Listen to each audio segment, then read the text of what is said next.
Hello! Welcome back to the Land of Dreams and Nightmares. We're on a bit of a different schedule this week. Thank you for bearing with us. As always, I am your Dungeon Master, Esper. Let's introduce the characters and get on in. Alright, so as always, alliterating as many A words as possible, I'm Adam with the A name, and I'm playing Carderock Hawkness, the noble knight-errant of the realm, who's a bard, paladin, multi-class, hybrid terror, who's currently 10 bard and 2 paladin. Hello, I am Arlen, and I am playing the necromancer wizard, who is only a wizard, and I'm level 11 at the moment. I am Vince, and I am playing Drake Fell, the Shadow Monk cleric. Hello, and I'm Warfor, playing the Gatekeeper.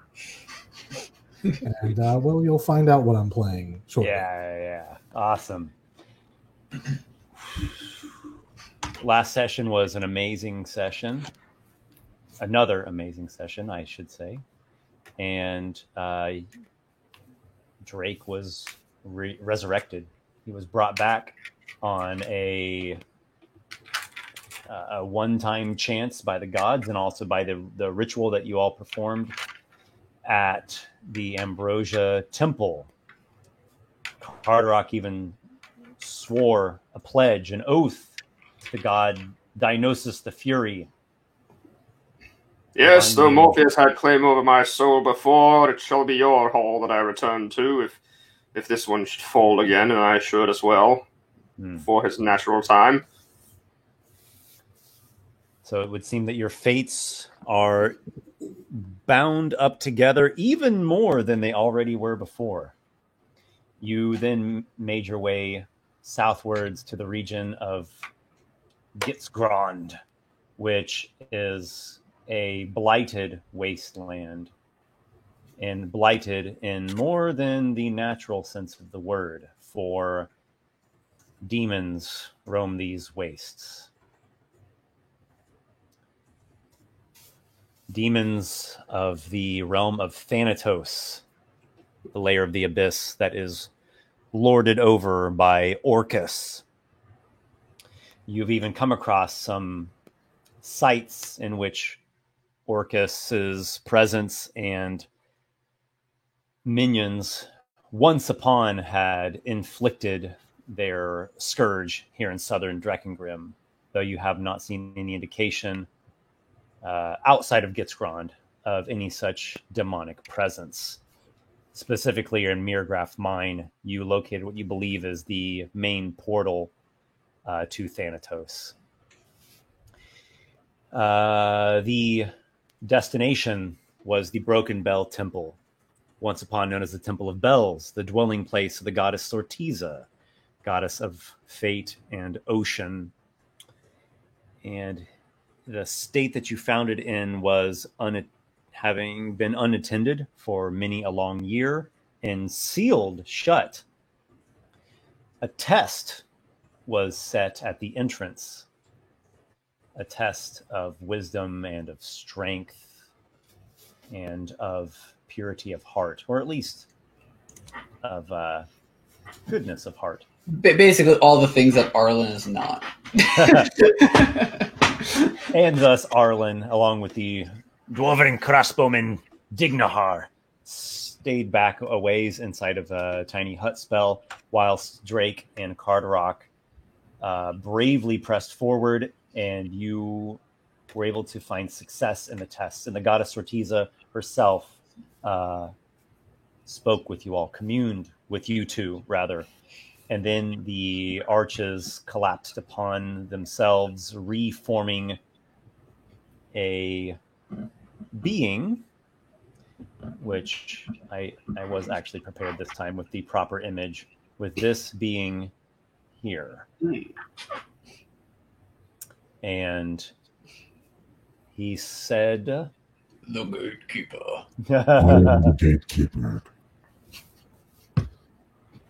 You who have passed the tests of the Temple of Bells, the tests of Sortiza the Weaver, I welcome you. But now I must ask yet more of you. that has already been asked. Well, if you're the gatekeeper, you certainly let us in. So, what is it?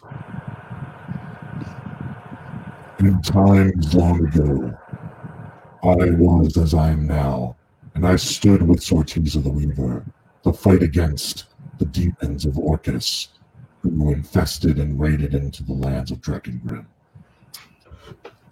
There was a great battle in which Sortiza perished, but we were able to imprison and drive back the demonic horde led by Marnal Sai, and we stood watch over these lands until once more they rose up on during a time when the bells were cracked and the temple fell. I gave my life to become the gate, the magic gate that sealed them in these lands. But now that I am back, the Merilith and the other demons who lie in the lair of Shay Tan Kara will come again, and we must unite to defeat them.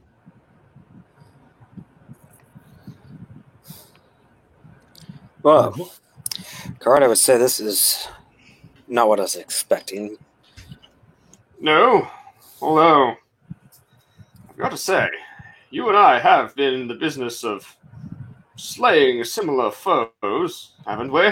For quite some time now. Perhaps we'll be able to aid you. We do have other companions that could help as well. But we are a small number, so hopefully we will be strong enough to deal with this threat. You have passed the test of Sortiza. She would not have reformed me if she did not believe that you were worthy of completing this task to save Drakengrim. Of course we're worthy. We're the Stormbringers. We should begin almost at once. There are demons that I trapped within this temple, and there are demons without the temple. But the wards will be failing soon, and they will be free to roam these lands if we do not act. There is a rift to the south of here. It is a great chasm. That is where the lair of the Merilith lies. Is that the cave with the skull face? Yeah. Drake is going to look down real quickly. We do have one companion with us who we were not sure that would be able to pass the initial test. Would he be able to still join us in helping at least clear out this temple of what you have tried? I saw all the trials that you underwent, and I saw that he chose to stay back. If you trust him, I will also accept him into this task. Well, that will at least bring us up to full strength as we are. Well then, Cardorak, I think we should at least clear out the temple first to give us, no offense, a strong point gatekeeper to fall back if we must. I'd rather not fall back to an area that we cannot defend. This place is both within and without. Fortifiable. I am in agreement. If we can sanctify this place and restore it, it will become a bastion from which we can use to defeat the demons and send them back to the abyss which spawned them. I will then go acquire our companions from the base of the steps and quickly come back. Then, once we're all here, we shall go in and clear the temple.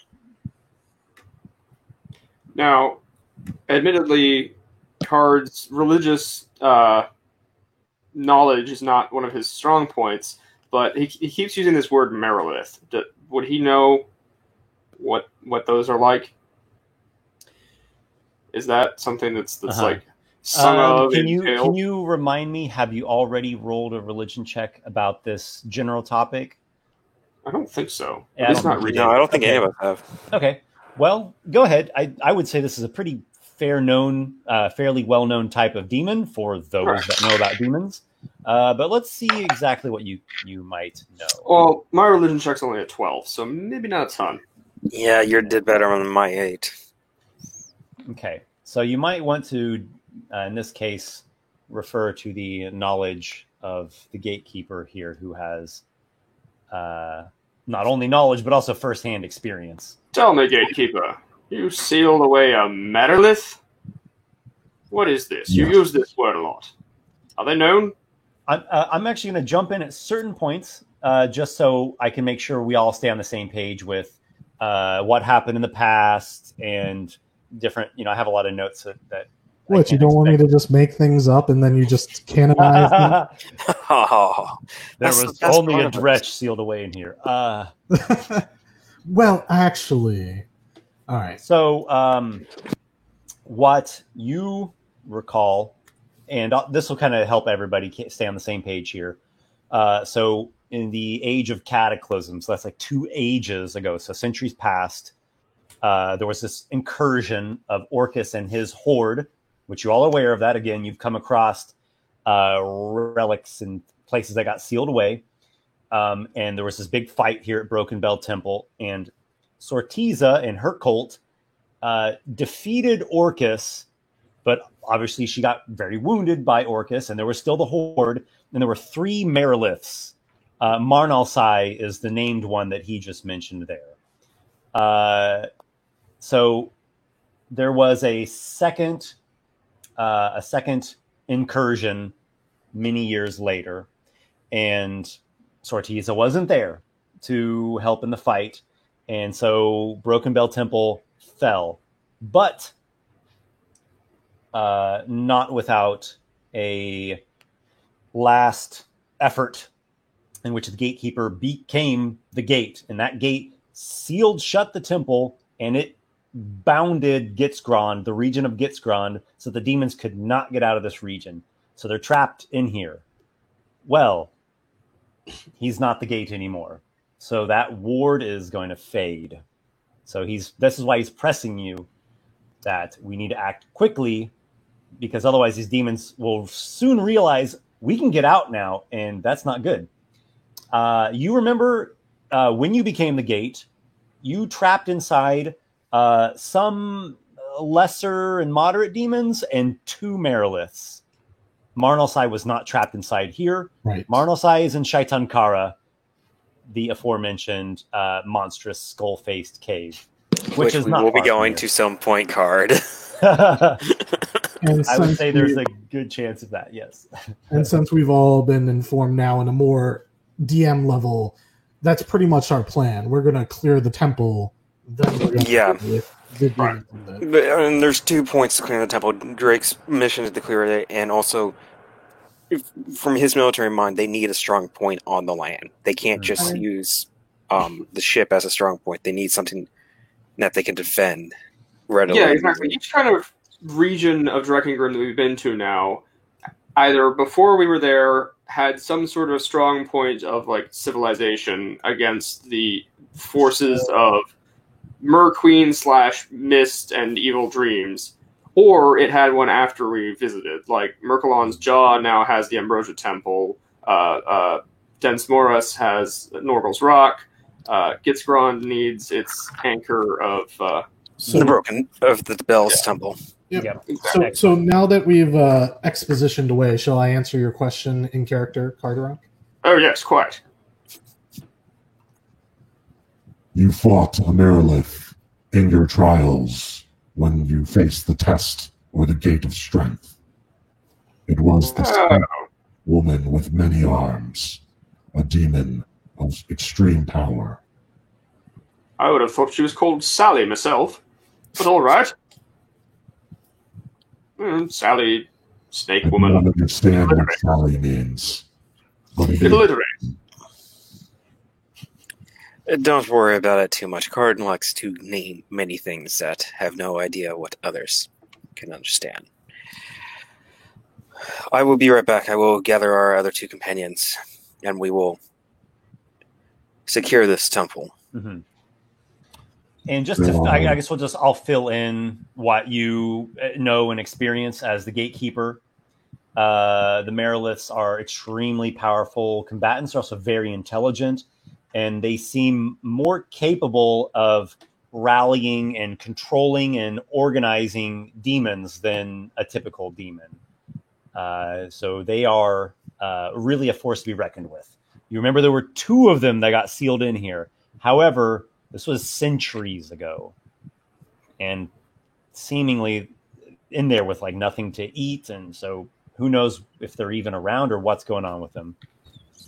So I'm just asking out of character. So they're more like a field commander than an actual general. It sounds like. Yeah, think of it like a lieutenant or something. Okay, so they would, if we definitely see them, they would be one of the priority targets. She would be like, the Merilith would be like the step below the Balrog. Oh, okay. Balor. Okay. Yeah. So they are a priority target to take out. Okay.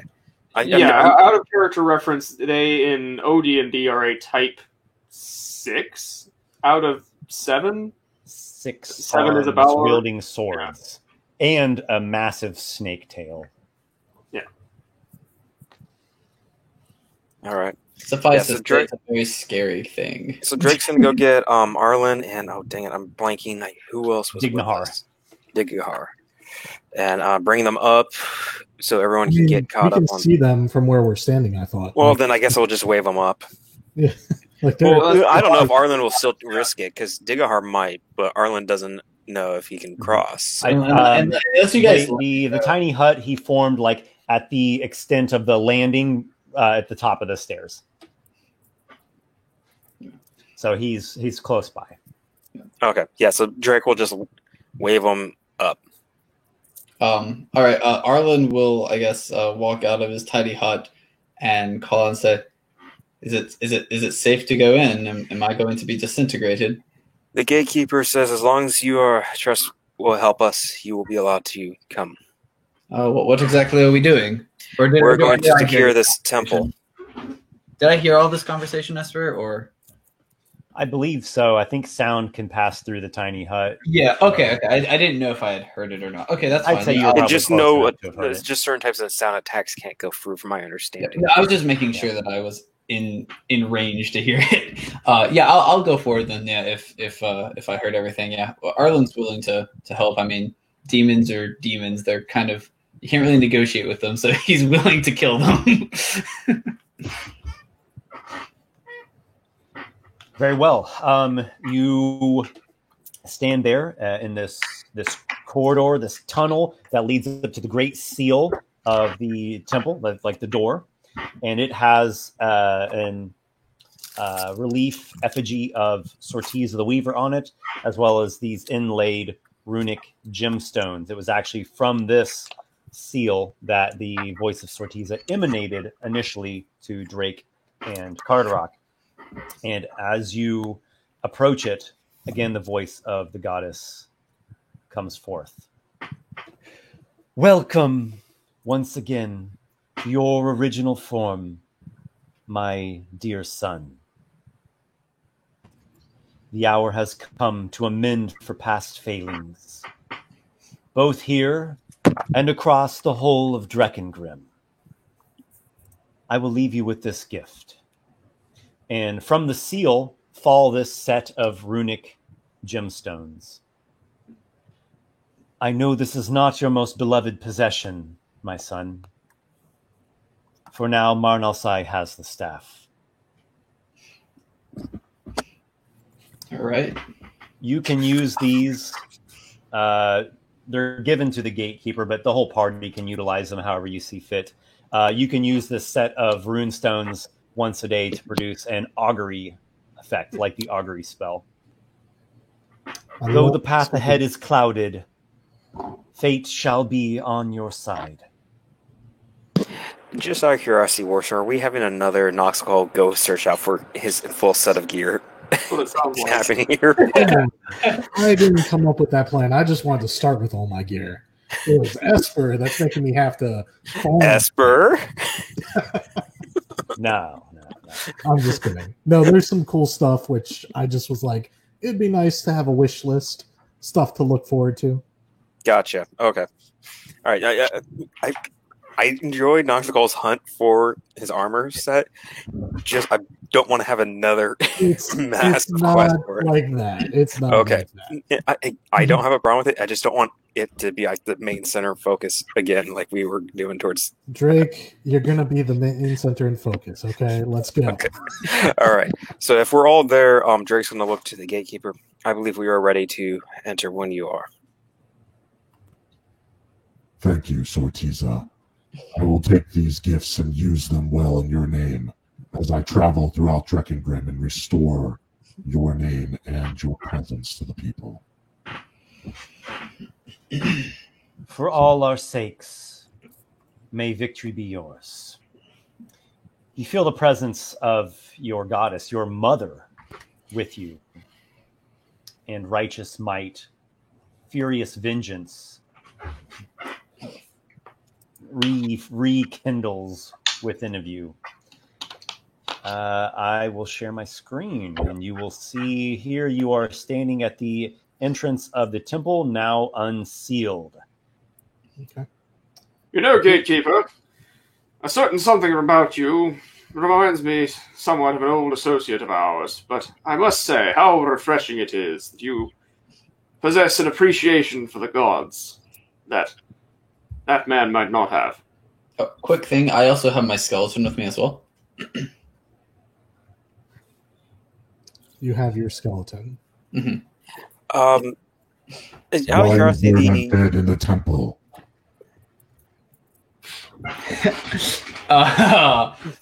Oh boy. Yeah, this is just a quick caveat. I find this very... There's like 3 people who really like the gods here. There's like... The gatekeeper begins to raise his hand and it begins to glow with like holy power.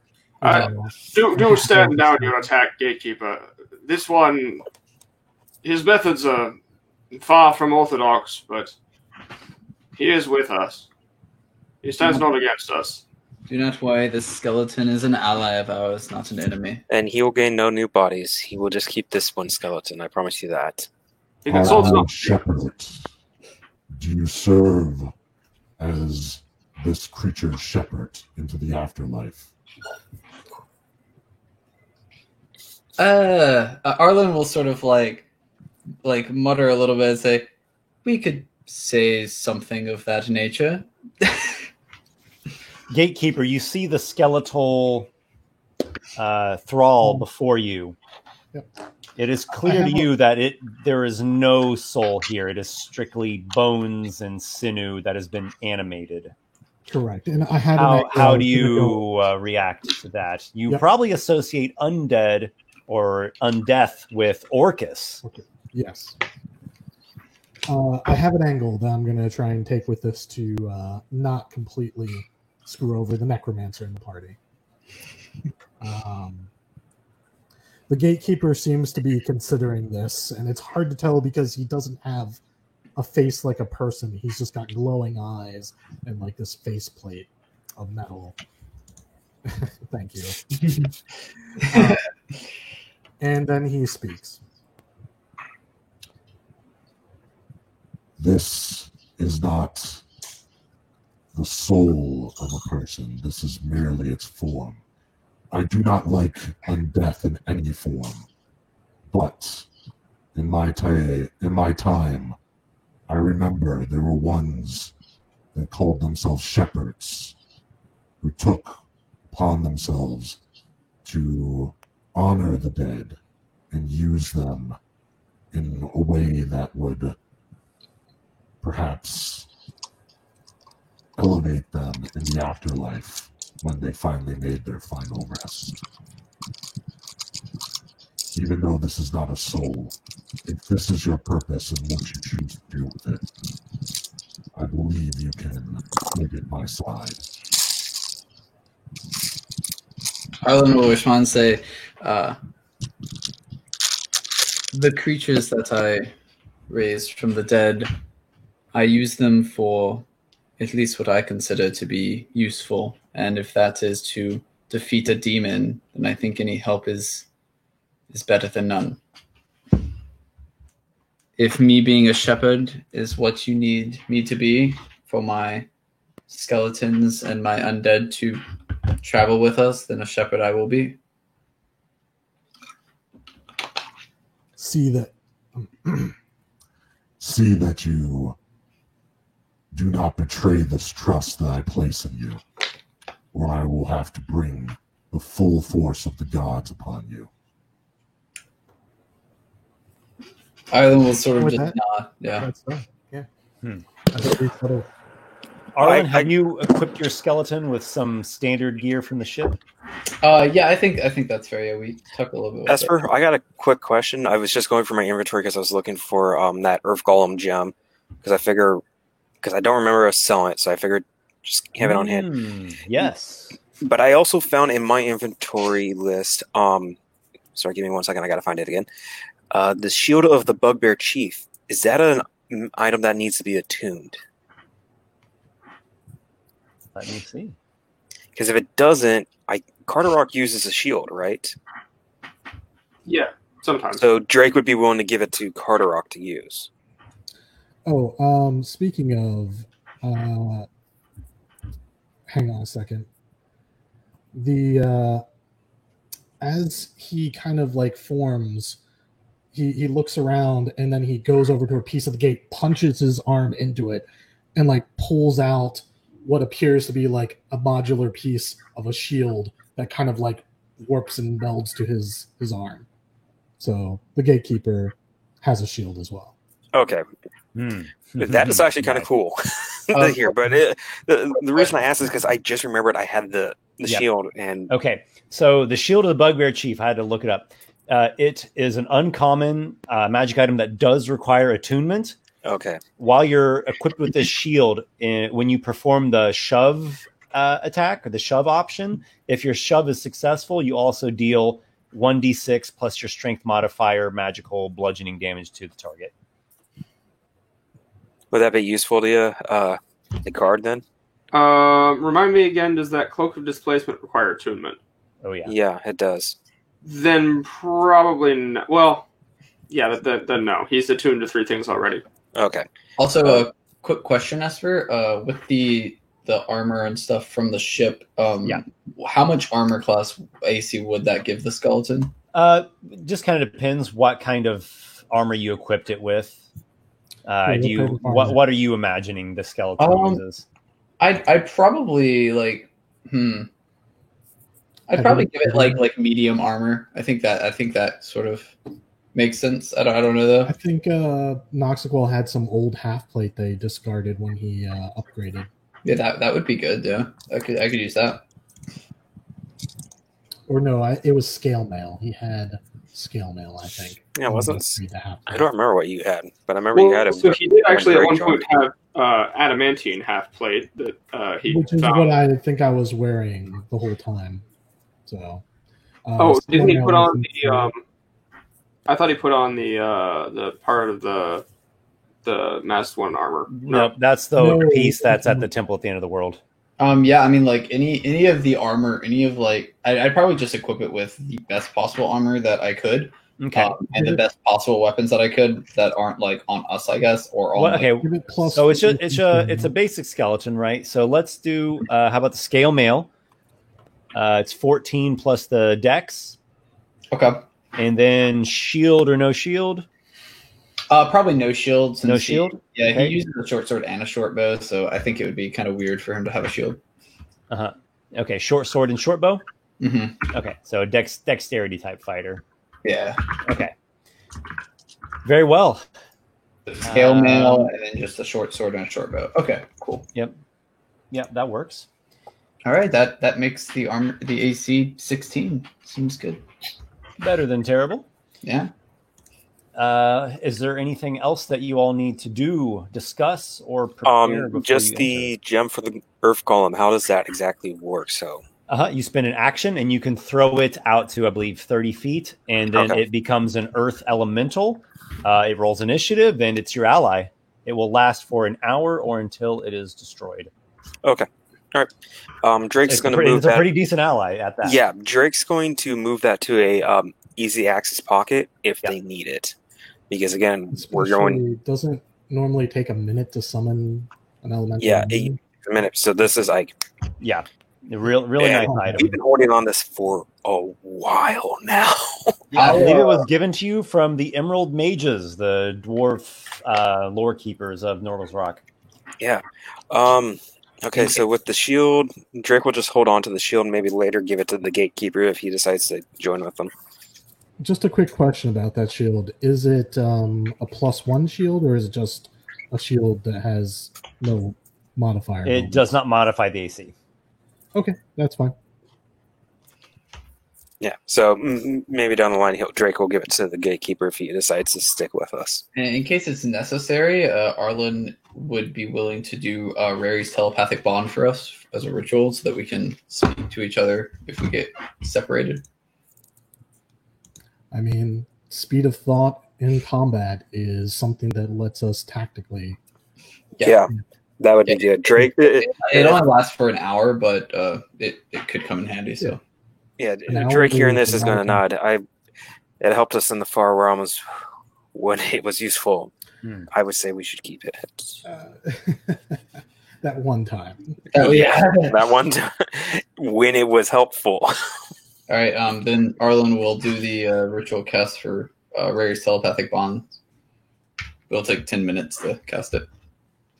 Very well. Okay. You all now are telepathically bonded. Yep.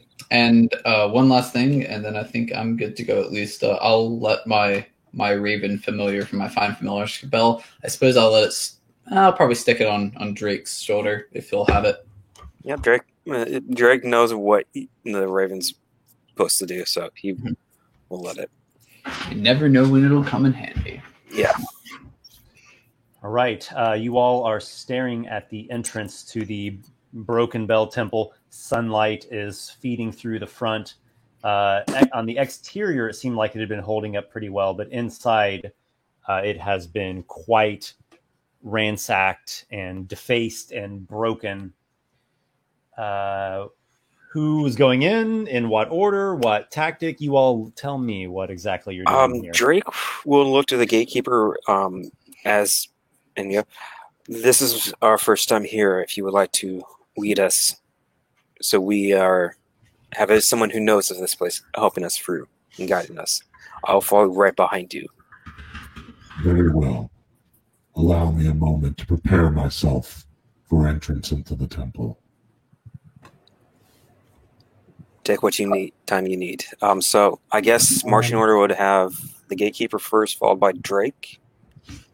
Well, it looks like two can walk side by side, so maybe they're the first. Yeah, maybe well, if they can walk side by side, then Drake will walk side by side. Or him ahead and then Drake and Card, or him and Drake and then Card behind. Yeah. Yeah, Arlen will probably be as far in the back as possible, so I'll probably have Dignahard go in front of me. Dignaha! Yeah, and then my skeleton. Actually, I would recommend having Dignahar in the back for the other range, and then to keep us back. Dignahar has a wild look in his eye. His nerves seem to be flaring up to a high pitch. He loads up a bolt into his heavy crossbow. All right, let's do this. Come on, I can't take the anticipation anymore. Before he is a powerful warrior, as mundane warriors of the world are known. He is not a heroic champion. Dignahar, relax. Calm yourself. Being as tense as you are will do you no good in this. He takes a swig out of a wineskin. Easier said than done. I know, I understand. But dude, there's something I would like to do before we enter. Okay. Esper, I probably don't know the exact I don't know if I know, but if you just give me direction as I get to intersections, I think that'll be fine. Oh, yes. You're quite aware of the layout of the temple. However, the gatekeeper is going to be enchanting a powerful prayer of protection. And I doubt that anyone in the party would know what this is, but maybe Carderock would have a chance. Maybe a region check. Drake might know, depending on if it's a prayer to the gods. Arlen may potentially know too. It's magic of a sort, so I'm gonna just send Esper what I'm doing because there's some weird stuff with it. Okay. Are you sending me on a private message? Yes. Okay. Just want to send you that, and then you can decide what anyone needs to do to identify. So what I'm doing is I begin chanting a prayer to Sortiza in strange archaic tongue, and I lay my hands on both Hard and Drake, the two who went through all the trials.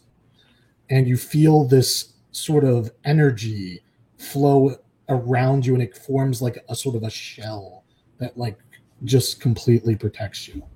You're both under the effect of, well, Esper, if you want to make them aware of what it is, or do you want to make them roll and they'll find out later if they don't know?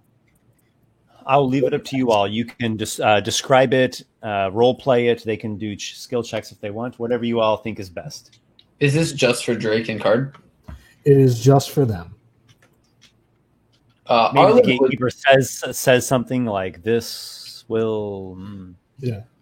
Arlen would definitely at least try and figure out what it is. I don't know if that would be like. Arlen might be able to figure it out. It's possible. That would be an Esper what role he would make. Mhm. Arcana. Yeah. No, Arcana? no, Okay. Yeah. Would Drake recognize the type of prayer that was? Or no, wait, what? Oh no, he didn't understand the language. He didn't understand the prayer. Never mind. It said would be in Celestial, most likely. If you know No, he doesn't know Celestial. Celestial, unfortunately. Okay. Oh no, wait. I know Celestial. No, he doesn't. Well, good thing you're the one making the check anyway. I got a 16 altogether. Mm-hmm. Yeah, he's certainly placed some kind of divine ward upon these two. Tell me, Gatekeeper, what are you doing?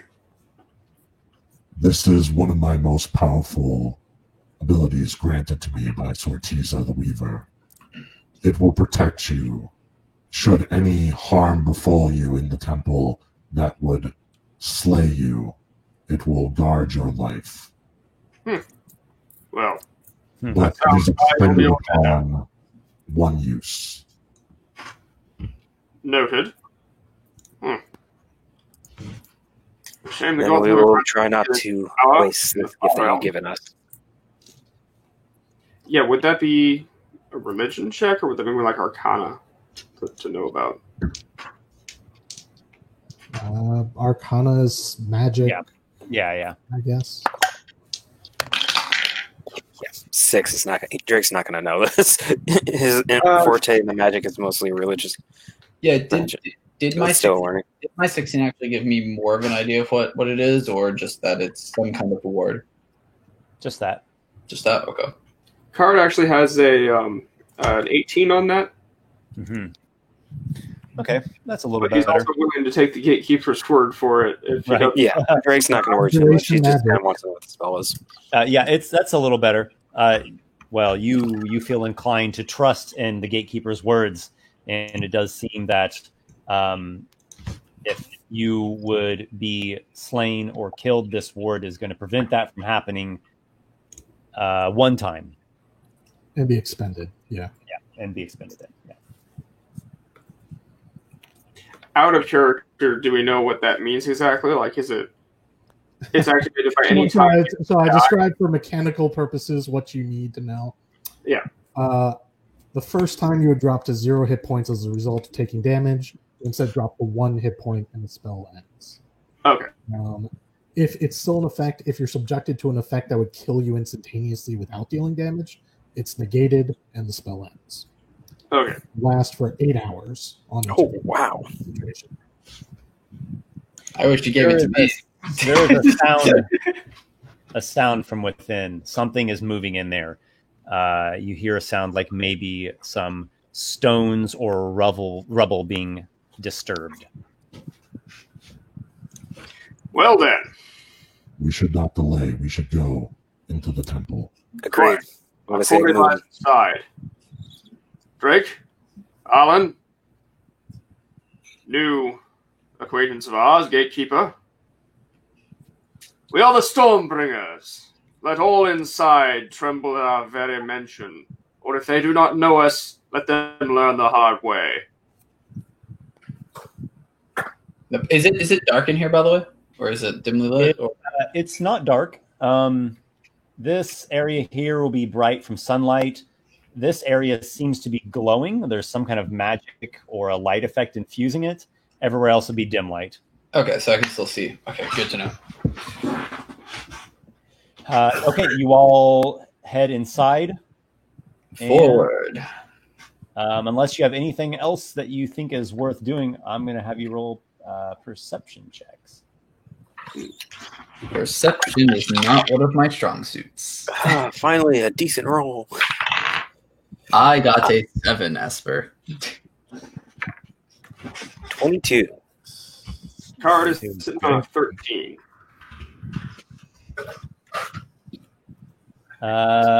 Anyone else?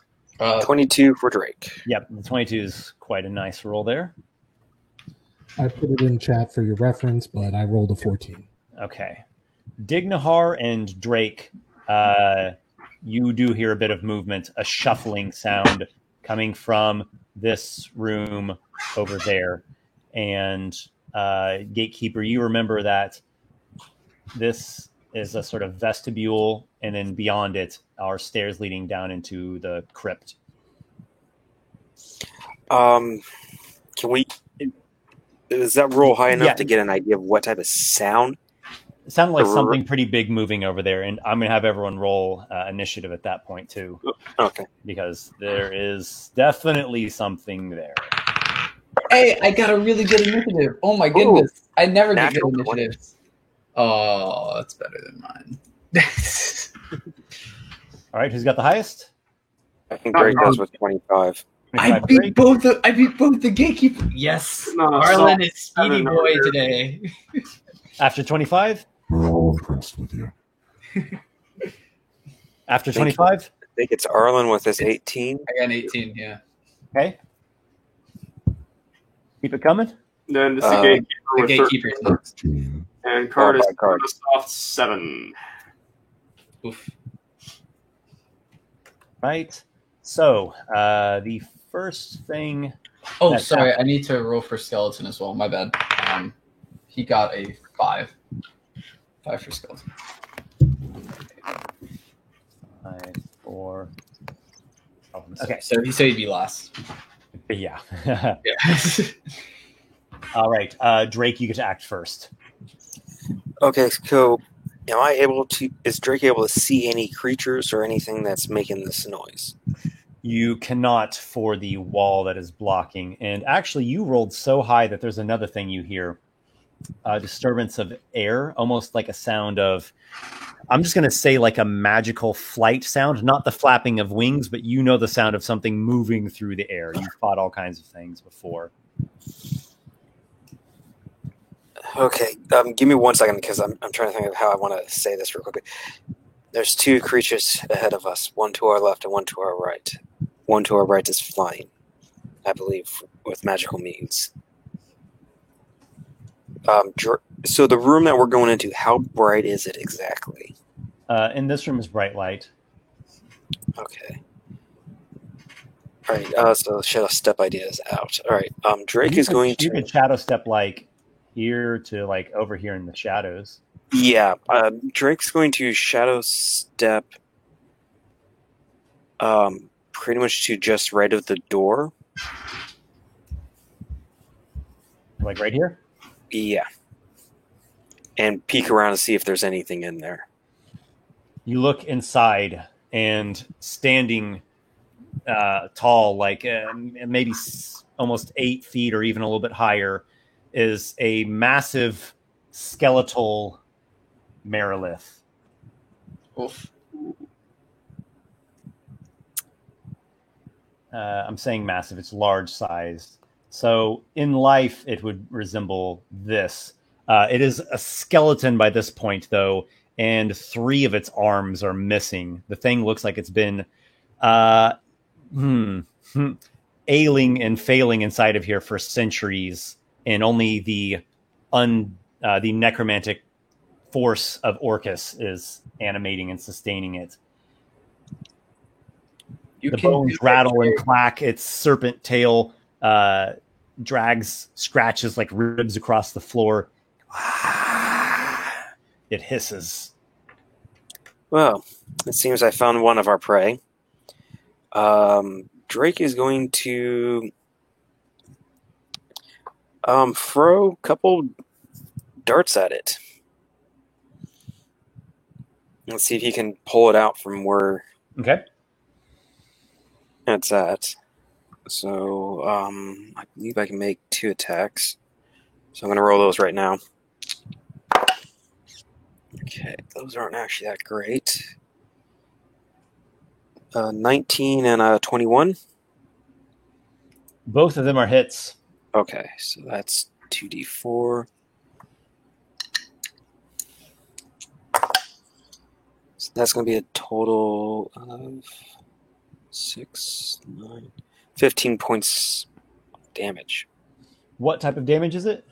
That should be piercing. Piercing damage? Okay. The piercing doesn't work quite so well against a skeleton, but you do half damage for 7. And then Drake's going to use his movement speed to fall back a bit to try to tease it out of the room. Okay. Any particular place you want to go to? Directly down from where he initially was at. I have 45 movement speed, so I should. Yeah. No. So where he initially sat off step, if you went just straight down to the other wall. Where he initially was at when he started his turn, like right here? No. So when he shadow stepped over Uh-huh.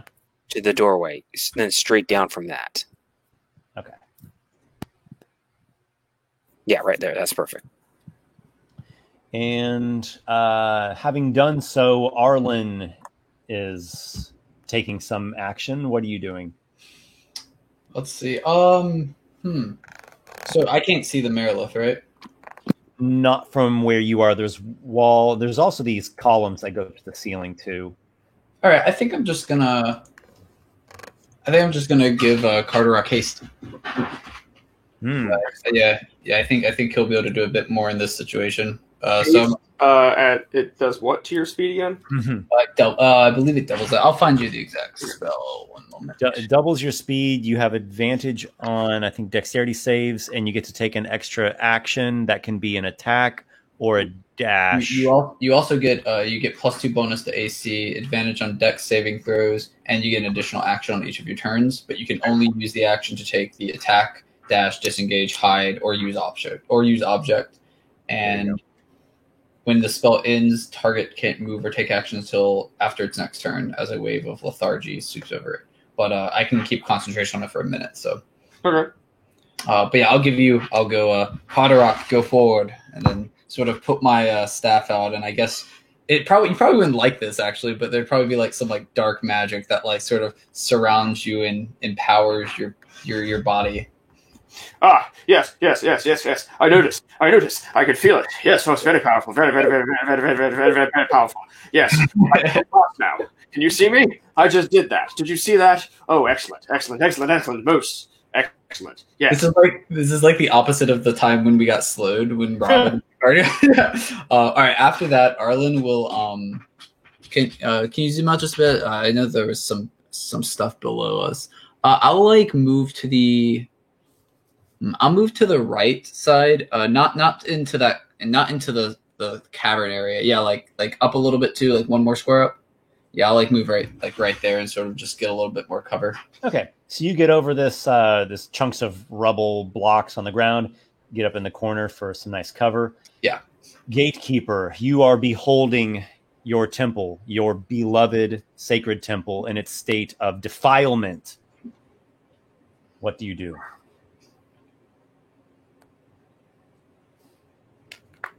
Single tear runs down cheek. No, just kidding. I guess they don't go before me. Do we have the drop on them? You are up now. Huh. Okay. Let me see here. I kind of was expecting them to go first.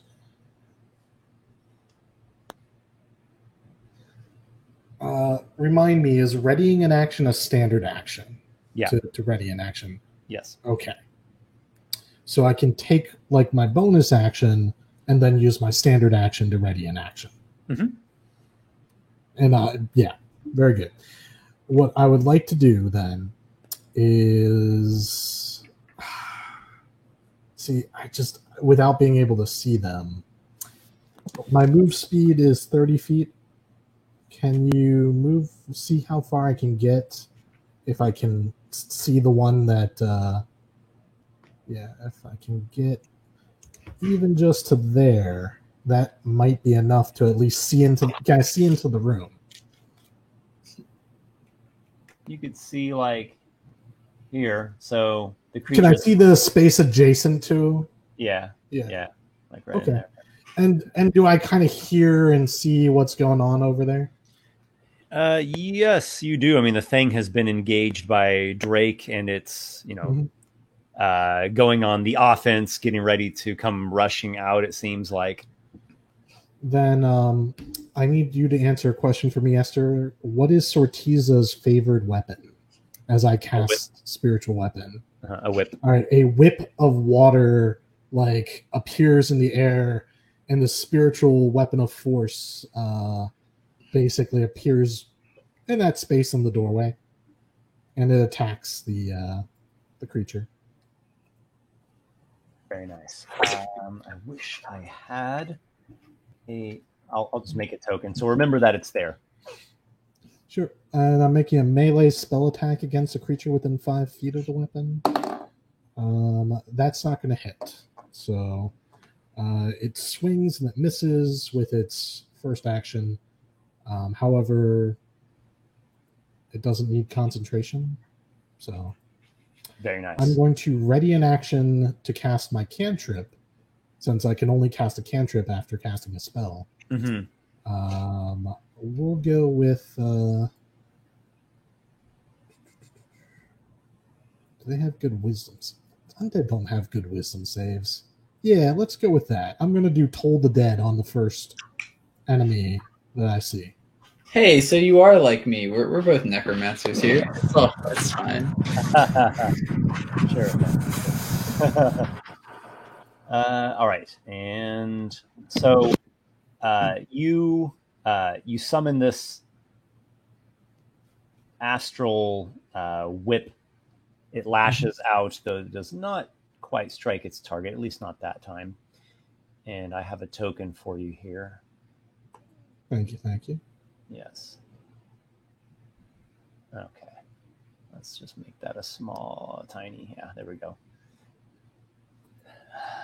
You pass by here in what used to be a sanctified altar of Sortiza has been demolished, scattered, flung about the place. The creature itself lets out a sort of hiss, a dry, raspy, skeletal sound. Its bones clack and scrape. Dignahar himself is mightily anxious. He darts over here and has his crossbow bolt trained on this opening, and at the first sight of a foe, he will loose it. And not Carderock, not yet. Oh no, there is. I was gonna say, there's no way something has lower than a 7. My skeleton does actually. He only got a 5. Yeah. Yeah, actually, the other skeleton, the skeletal Marilith, got a 7, lower than a 7 too. Oh, But there okay. is another Ooh. thing that is appearing here. And let me make sure I've got the correct speed for it. I believe it's pretty fast. Okay, no, it's not terribly fast, but it does have that. Yes, it does. Okay. Phasing through the wall is a flying demon made of shadow. A shadow demon. Oh, now you bring a shadow demon in after Noxical's gone. The bright light here is very unwelcome, and the thing flinches. and it will skirt around that. I think it's actually going to pass back over here. So it glances, takes an assessment of what's happening, flinches in the sun, and it passes wouldn't back that to the trigger wall. my Toll the Dead when I see it? If you want to. Action? Yeah, if you want to do that on the Shadow Demon. Wisdom saving throw Yes, please. is 18. Let's see. DC. That'll make it. Yep. That'll make it? Okay. The bell rings. A doomful gonging. The creature withstands the effect, however. And Carderock. Or should I say, Carderock, it's your turn. All right. Yes. Demons. Where to go? What was that? Forward. Yes. So it's too small to really meticulously count squares here, but my normal 30-foot movement gets me to where? There. And then you have 30 more because you're doubled. Correct. And also an additional action. Yes. Yeah. Yeah. So you have 2 actions, your bonus action, and double movement speed. Yeah. So you can get right there. Yes, I gave it to you. All right. You So can make it. seeing that, yeah. And I will. I mean, even if I didn't have enough movement, I would have enough movement because that would get me to within 10 feet, and I can add 10 feet by doing a blade flourish, which is what I'm going to do by spending a use of Bardic Inspiration to add 10 feet to my movement speed, add that D10 to the damage, that D10 to the dice that I do in damage, and this will be a defensive flourish, meaning that die roll also gets added to my AC against this target until my next turn. So, I didn't know haste continued over into the real life. yes. I'm going to slay you now, and you're not even going to hear it coming. You're not even see it coming because we're going to be too fast. Ha, ha, ha. And Card is going to attack once. And that's going to be a 22 to hit. Yeah. You strike the skeletal Merilith. So he may as well dump a first level spell's worth of smiting onto it, since this does seem like a bit lesser than an actual Merilith. And that will be... Indeed, she is a decrepit thing that has wasted away, lost 3 of her arms. The tail is like this broken collection of rib-like protrusions scraping along the ground. So that was 37 damage. Whew. Yeah, both of the D10s came up 9s. I'm glad I gave you haste. That's a lot. All right. A powerful stroke. Do you have another? He has 2 more, since thanks to the haste. He's got his normal second attack, and then the additional action, which he'll also spend on an attack, should he need to. And 19 on the die means it's a 29 to hit. I take it a hit. Which the blade flourish I don't think applies to this one too. So Yeah, just the first one you hit with. although also until his end of his next turn, his AC versus this creature is going to be 28. That is a high number. Inspiration D10. And he'll dump another first level spell, Smite, into it. And wow. That's going to be 32. Card comes up with like this dark magic haste and just slays this Merilith in one round. D10 and 3D8s rolled 3 8s and a 1. It was nice. You send a massive crack through the Merilith skeleton's clavicle. Chips of bone are like hissing and sending off little wisps of white smoke. And it still stands? It still stands, but And you another attack's coming have its way. done some effective attacks. And that other attack is going to be a 26 to hit. God, you hit with all 3. Oh, yes. Most certainly. And Now, in the split seconds, especially since he's so quick, perhaps maybe he's in a heightened state of realizing things. Does he notice that this seems like well more powerful than a normal skeleton and is actually more like a Merilith than a skeleton? Or does it seem like it's really more like a skeleton than an actual Merilith? In between. Like halfway in between. It's clearly more than just a reanimated warhorse skeleton or something, more than a simple beast or a commoner. But it clearly is not the full strength of an actual living Merilith. All right, this will be a second level smite then. Let's see if maybe he can finish it off. Okay, so 20, 25. That's actually another 32. So You did like 100 damage. Like, yeah, he's good at dumping damage into a single target. That's one thing Card does and does well. Chips of bone fly from the stroke. A crack runs through. You like take off a couple of ribs. The thing hisses, and it looks to be nearly overwhelmed by your assault. I don't know. It then lays into you with its 3 demonic swords. Oh wait, actually, I do have a bonus action still, right? Yes. I don't believe I actually have any bonus action spells. I just wanted to check real quick. I did have a quick question. I don't know if it matters. But isn't smite radiant damage? So Yes, it is. Yeah. I don't know if that it was like resistant to all but radiant. It was overcoming that. Yeah. Oh, okay. The only thing that it appears to have any special damage modification with was the piercing resistance. Gotcha. I just wanted to make sure. But that shadow demon, I don't have any bonus action spells, and assuming his defensive stance doesn't really matter, given they're in melee. So yeah. It swings at you with 3 scimitar attacks. 23, 24, and a critical hit of 28. And you have plus 2 to AC, remember? Oh wait, he +2? Yes, because of haste.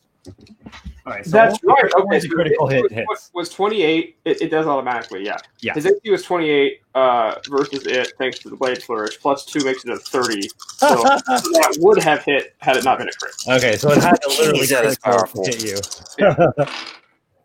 You finally beat my AC. He just needed haste. He just needed magic. 26 damage slashing. Oh wait, that's true. The cloak of displacement. Yep, cloak of displacement. Gives So disadvantage. disadvantage on the rolls, Esper. Yeah. I don't think you're hitting cards with +2 AC and a cloak of displacement. All right. Did I just make Card untouchable? Okay, Hey, so You do. all right, so the first 2 that was like 1 attack then, right? So that was a miss. So I've rolled the first die of the disadvantage on the second attack. So if it's another natural 20, it gets you. No, it's definitely not. And, all right, and then the third attack with disadvantage. I think you have to roll natural 20s now to hit Actually, Card. 2 natural 1s. So never mind that damage. And the thing is confounded by your blade flourish that you parry its blows and you dodge with this great hastiness. I just imagine because we retconned it. It's gotta be 3 swords. Doesn't matter to toss. No, I'm only the 1, but I'm better with it than you. I'm quicker. Look at me. I'm quick. I'm so quick. Ooh, look, I'm like a quickling. I can dodge and duck around. My 1 sword's better than your 3. If you had 5 swords, 6 swords, 7, 8, 9, 10, doesn't I matter. just imagine it screaming like "shut up" as it's just wailing on the ground next to you. Welcome to Hasty Paladins, Esper. If you've ever been in a fight, like someone that talks will really throw you off your game. Yeah. Oh, it's running? No, it's the second Oh, one. that's it. Oh, I thought you were moving it. I was like,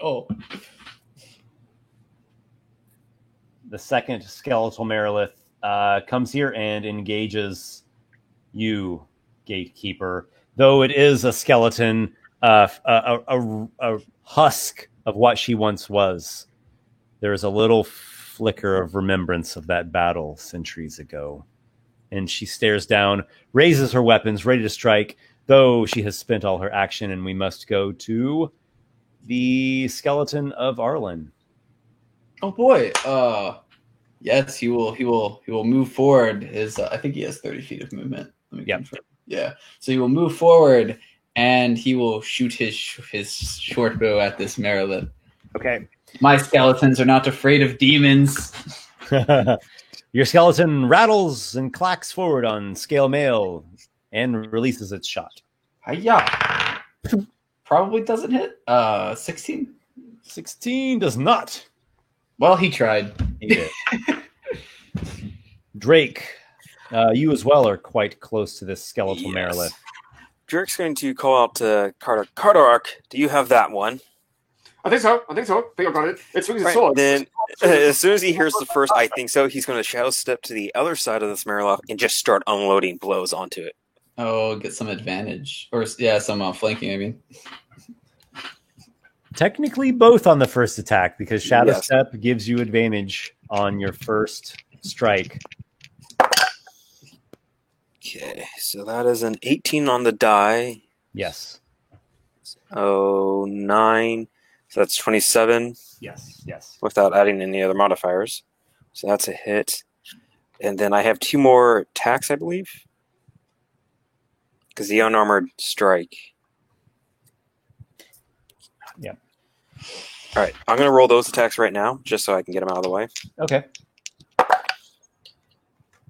All right, so that's a 22, and a 26 on total to hit. You have struck your target. Okay, so give me 1 second, for I need to double check. I'm using still a D6. Need 1 more D6. There's the bone. So 4, 6, 11. Give me a second. I gotta do my math in my head. That's 20 plus 15. That's 26. And let me check my key points because I think I got them all back. Yes, I did. So I'm going to burn 2 key points to activate. Where did I put it? My Tattoo of the Dream Ward, which will allow me to use bonus attack. So 1 extra point of damage. So that's 27. To the damage, and give me and a D8 for physical damage. So that's 4, and he needs to do a Constitution saving throw. You did like 31 damage total? Yes, Yep. Okay. about 32 points of damage. Sorry. All right. Constitution save. 24. Yeah, that's gonna succeed. You pummel and strike the skeletal Marilith with your unarmed martial arts attacks. It is quite effective. Let's move to Arlen. Would Arlen know about any resistances that demons have? Sure, you do. Oh, yeah. You have summoned demons. Many of them resist cold and fire and like elemental stuff. Yeah. These skeletons, do they still bear that, or do they not? You're unsure. Yeah. I'll give it a go. I'll go for a lightning bolt. I'll give it a go. See if it still has any resistances or not. It just has to make a dex saving throw. I'll make sure. Are you staying where you are? I'll move in a position where the lightning bolt isn't going to hit my skeleton or any of my allies. Actually, if possible, you know what? Would it be possible to move in a position where it will hit both Maliths? It has a 100-foot range. There's a wall the between them. There's a Oh, wall. is that a wall? Okay, I'll just move in a position. Then we'll just hit one of the Mariliths. Okay, so you've got difficult terrain here. Gotcha. So, So I have 30. yeah, that uses up 30 feet of movement to get to. I'll just stay where I'm at, then do a fireball. I'll just do a fireball then. Yeah, we'll just do that because I don't want to hit my skeleton and just like kill my skeleton.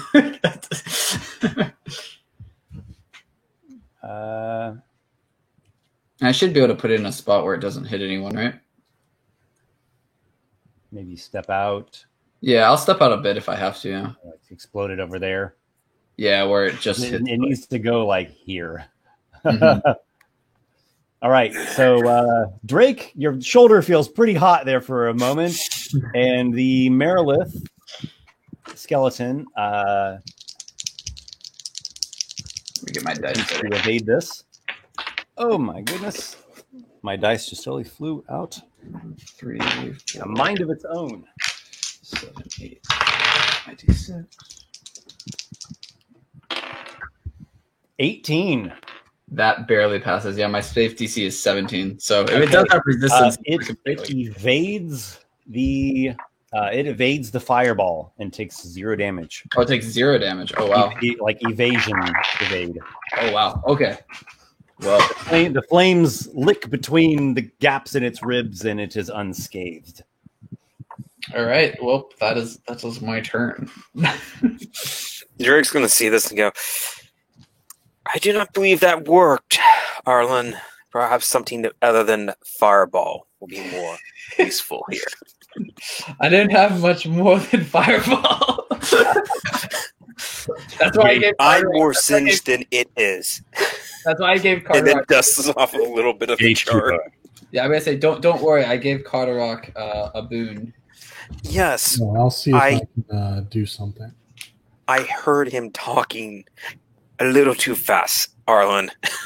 Yeah, so are you still managing up there, Carterock? Actually, We have telepathic bond. Yeah. Who's managing. Ha ha! I'm flourishing with my blade. It swings 3 swords. I swing 1, and I swing faster. I'm faster than the things with 3 swords. It's a skeleton, and I'm faster than it. Ha ha! Can't beat me. Surely it'll fall. It'll fall. Oh yes. I'm gonna find that weak spot. I'm gonna drive my sword into its skull and send it flying towards the ceiling so it smash like a children's bowl game. Oh yes. I'm doing. Card. Are you? We do need to keep their skulls as trophies. Do not forget, you are trying to collect some. Oh, Right. right you are. Oh, yes. So good on a mantelpiece. Mantelpiece above a fire in a castle. Oh, yes, I can see it now. Sipping on fine brandy in front of the fire. The skull. Oh, yes, the skull and mantelpiece. Oh, yes, I swing my sword faster than this 3. It's skull. Drake, whose turn is it? Drake, remind me not to give Carterock haste again. I agree. Good thing no one ever gave Kivish haste. Oh god. Oh, God. No, that would have made him talk normal, right? Exactly, yeah. It's talking to Oh, yes, that's right. You would talk normal. But imagine Kivish is rambling with haste. Gatekeeper, it is your turn. Your ages old foe, at least what is left of her, is there before you. I've got something cool. First bonus action, my whip is going to attempt to finish off the Marilith up above. Mm-hmm. So, can it flank? I would think it can move 20 feet, then make its attack. Would you allow it to gain flank? Don't think that just a magic weapon can flank. It needs to be a creature. Okay, that's your ruling. I have no problem with it. It's just a magic attack. So Yeah, it doesn't have like a sense of tactics or whatever. Sure. Yeah, I get you. Unfortunately, that's going to miss. So it's doing its thing. It's whipping, but it's just not getting good dice rolls. And now for the main course.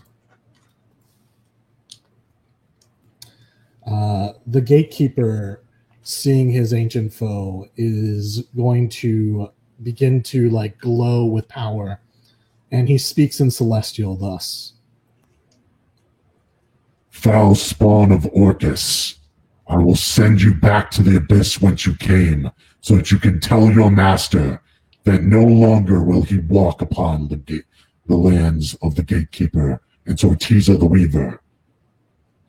and he raises his hand, and there's like this trembling. I'm sorry. He raises his hand, and there's this trembling in the temple as like rocks begin to rise off the ground, and dust begins to like shake. And I invoke a spell, and I need Esper to make a strength, not saving throw, a strength check. Strength check. Okay. On behalf of the skeleton, I will roll that. Yes. Yes, I'm going to be rolling against you and opposed. All right. Strength check 24. Unfortunately, I only got an 18. Wait. It's a little late, unfortunately, but I could have given it disadvantage. I forgot. We're good. I'll do it. It's up to you. It's fine. It hasn't like resolved quite yet. As long as it's one of those things that says you can roll it. Never mind. It's only on a saving throw. I can give it disadvantage on a saving throw. This is not a saving throw. Okay. Yeah.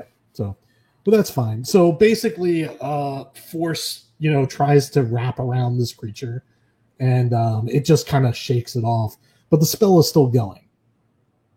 And yeah, that's my turn. Well, maybe next round, because we've got some interesting effects lingering there. And Dignahar, let's see, that shadow thing popped out, right? Okay, so he keeps his crossbow trained,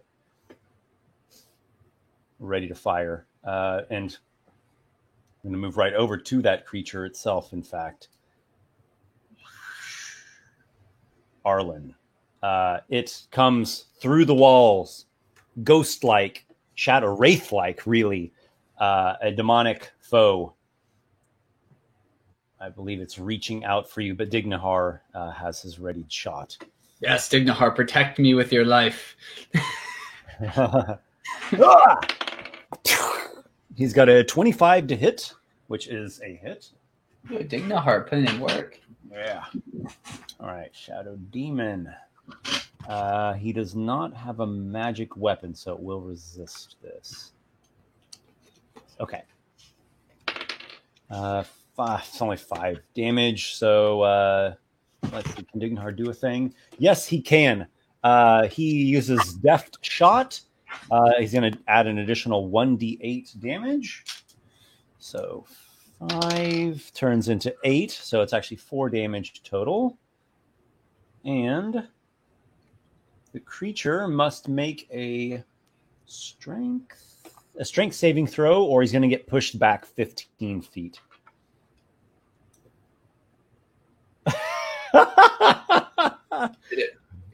This creature has a 1 strength score. I just saw that. Oh my gosh. So... it's got a 0 as its total. Dignahar's bolt blasts the thing back like through the wall. And it can no longer strike at Arlen. Arlen will actually seeing this come out. He'll sort of turn and he'll get ready to cast shield or something. And then when Dignahar does that, he's just gonna look at Dignahar and go, "Thank you, Dignahar. You're one hell of a fighter." Refreshing he to have he has no logical response for you. He's just wild-eyed, shoots this shadow demon as it comes out of the wall, blasts it back away, trying to keep the thing away from himself and you as well. Carderock Cockness. Yeah, I really appreciate that. I don't like getting hit. It's awesome. Oh, yes. You have way do it again. Yes. What are the 3 swords say to the 1? I don't know. You haven't hit me yet. You missed me all the time. What are the 1 swords say to the 3? Murder stroke. And he's going to do a murder stroke. He'd grab the blade of his sword and whack it with the guard to try and crack some bones. And assuming nothing else has happened to dissuade him from that, right? I don't think anything is dissuading him from that. I don't think anything could dissuade him at this point. Excellent. Okay. He will use another blade flourish then, another defensive flourish. Keep that energy going. And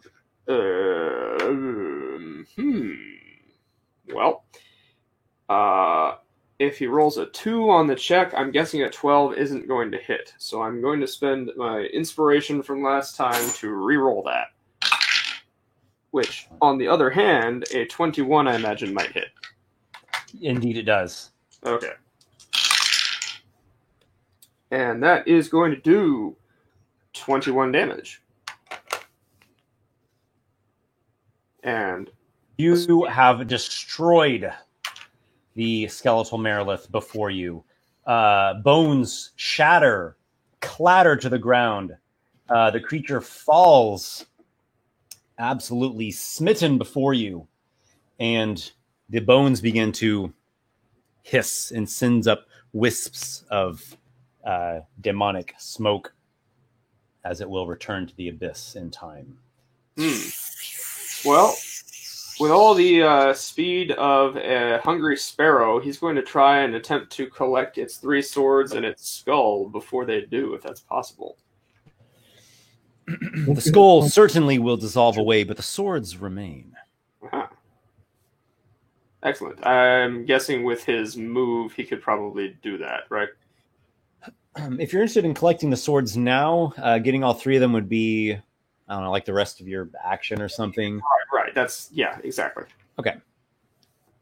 And we move along now, turning our attention to, indeed, the other. Wait, did he use his haste action? He still has haste. Let us not forget, Carderock still has haste. He picks up the swords in with great quickness, and could still move and attack this one if you were so inclined. Yeah. Haste is very would not attack, I don't think. You get an extra action that you can attack with. Yeah, you can attack. You use your action to attack and kill the first one. Oh, that's true. This is right. Have a move action. That's true. That's true. Yeah. Yeah, and you can probably put yourself in a way where you have flanking too. I mean, where he is now is flanking, right? There we go. Okay. All right. And an 18 to hit. 18 is a hit. All right. Oh God. This haste has allowed Carderock to just wreck these demons. He is MVP awesome for this fight. There's no hands down on that 10 on that D10. And 1 attack action is 2 attacks, correct? I think haste just says you can make 1 attack. Correct me if I'm wrong. Let me read. So it says the action can only be used to take the attack action. So one weapon attack only though. There we go. 1 weapon attack. Yeah. It clarifies. All right. So 17 damage from that with a 10 on the D10, and that's his turn. And quite a turn it was. The Merilith undead, a mere sliver of what she once was, will fight against her ages-old foe, the Gatekeeper, bringing it down. Hello, Drake. Guess what? We're only fighting 1 now, because the other one's gone. It's gone. It's all dust. And it's bringing down her demonic soul. That fight is far from over. The living construct. We have to hit 25, 19, and natural 1. I remember you have. Oh, wait, this is. Does a 25 hit? Normally, yes. However, a crackling shield of force just erupts as the blow lands and deflects it away. Yep. And all the rest of the attacks miss. The skeleton of Arlen shoots again unless you've commanded it otherwise. Oh, I'll actually make it move up, and then it'll attack with a short sword, because then it gets flanking. Sure. So it gets yeah. Go, my skeleton. I hope it kills it. I hope I hit it and the skeleton kills it. I don't think we've done enough damage yet to do that. It's like a 14, so no. Tis not enough. Drake fell. Drake is just going to unload the 3 blows into this darn thing. All right. +2 to hit for flanking. Okay, give me 1 second. I got to grab another D20. Where did that D20 I wanted to use go? Whatever. I'll just use that giant glow in the dark one. Okay, I actually think I am going to miss on all but 1 of them. Let me double check. That's 11, so 20. 4. Yeah, I'm only going to be able to hit 1 because the other 2 dice are a 5 and a 2. Okay. So I only hit once. Yep. So 1d6. And that's 7 points of damage. Right. The bludgeoning is quite effective.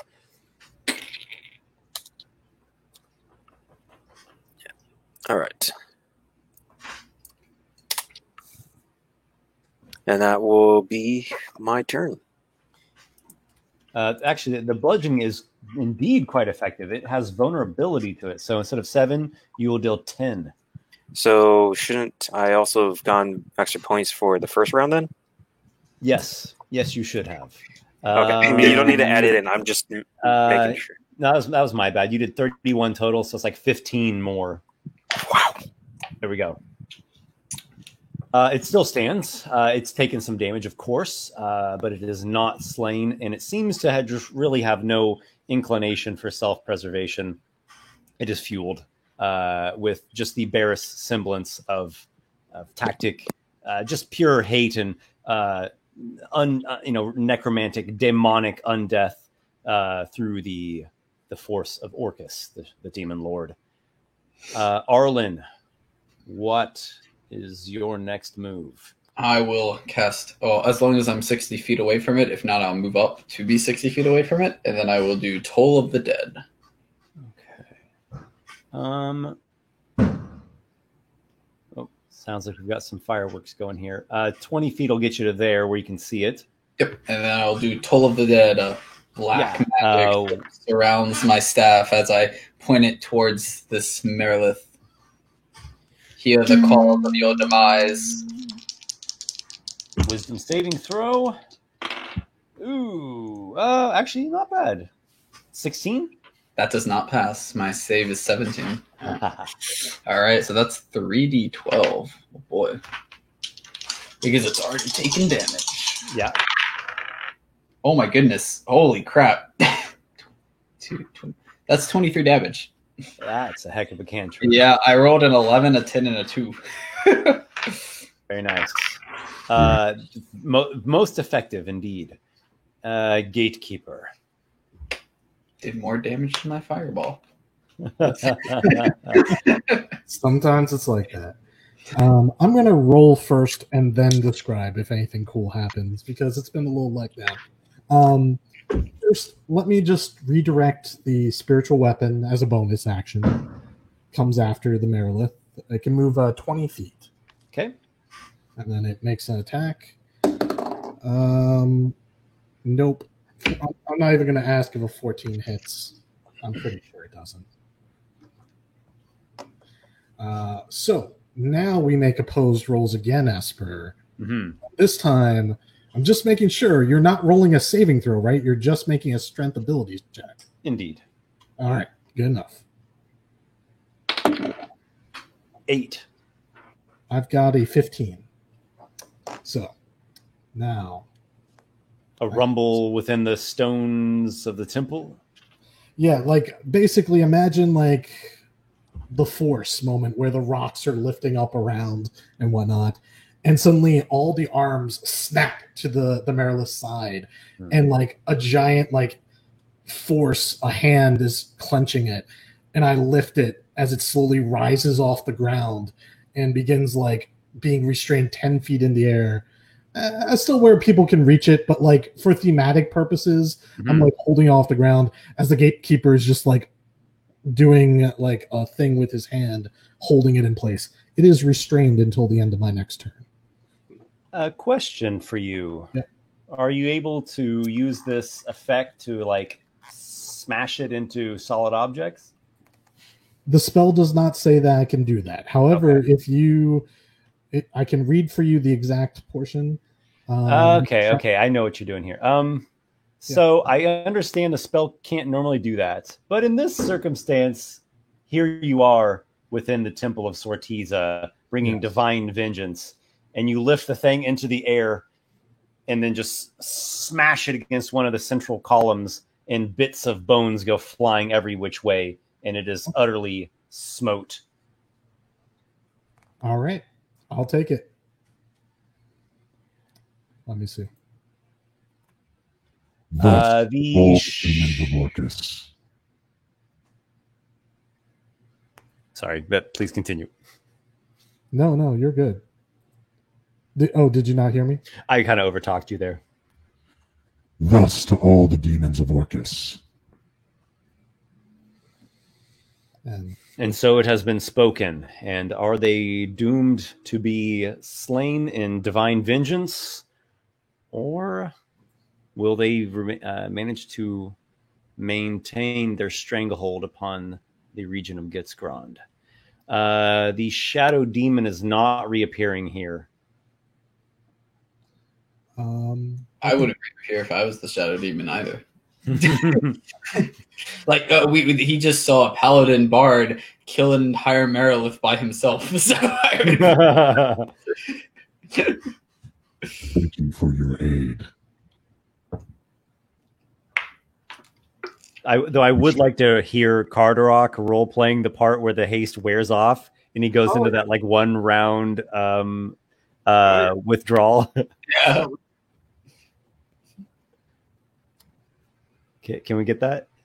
Oh wait, is it his turn? Is combat over? The shadow demon is gone. It hasn't reappeared. It seems to have fled. Well then, yeah. Card is gonna drop his sword on the ground and throw his hands on his knees in kind of a recovery position. All of a sudden,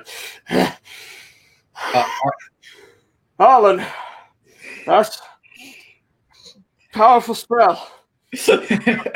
Cast there. Moment.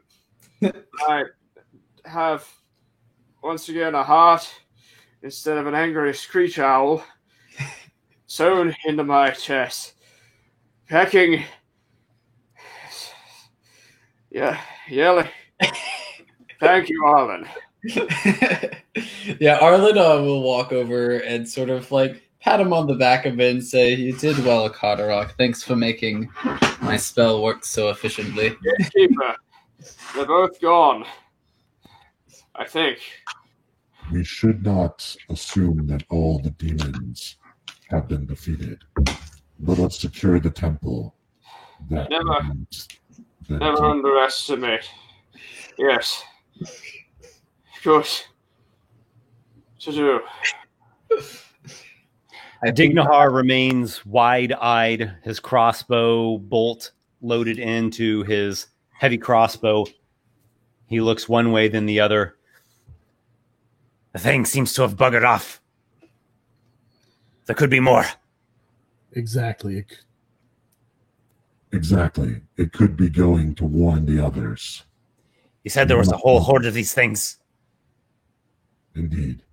That shadow demon was trapped in this temple, but if it has fled the temple, it will make for the last remaining Merilith, leader of the demon horde. Do you happen to know where this last Merilith is, Gatekeeper? Yes. Shaitan Kara. Shaitan Kara. Shaitan Kara. Yeah, I wasn't looking at it. Perhaps we should make haste then, excuse the pun card, towards the cave. Let us first make sure that no demons still defile this place. Please accompany me into the temple. Agreed. Did the other Merilith drop any weapons, by the way, when you're done? They each dropped 3 swords. Oh, can I give my skeleton one of those swords? You can. Probably for a medium-sized creature, it would be like a great sword. Okay, so like a D12? 2d6. Oh, 2d6. Okay. I will let my skeleton have a great sword as well then. Yeah, to him it seems like this massive falchion blade, whereas the Merilith could wield it in one hand.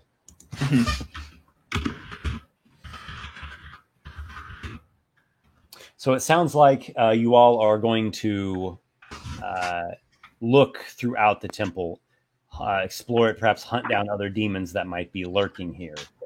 Yeah. I would rather make sure that there are no demons. Yeah, I think that's the plan. Just to sort of look around, and make sure that we cleared everything out.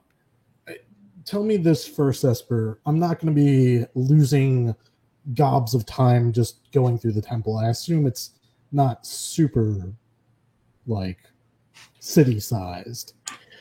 It is not city-sized. No, and I'm actually going to paraphrase some things here. Okay.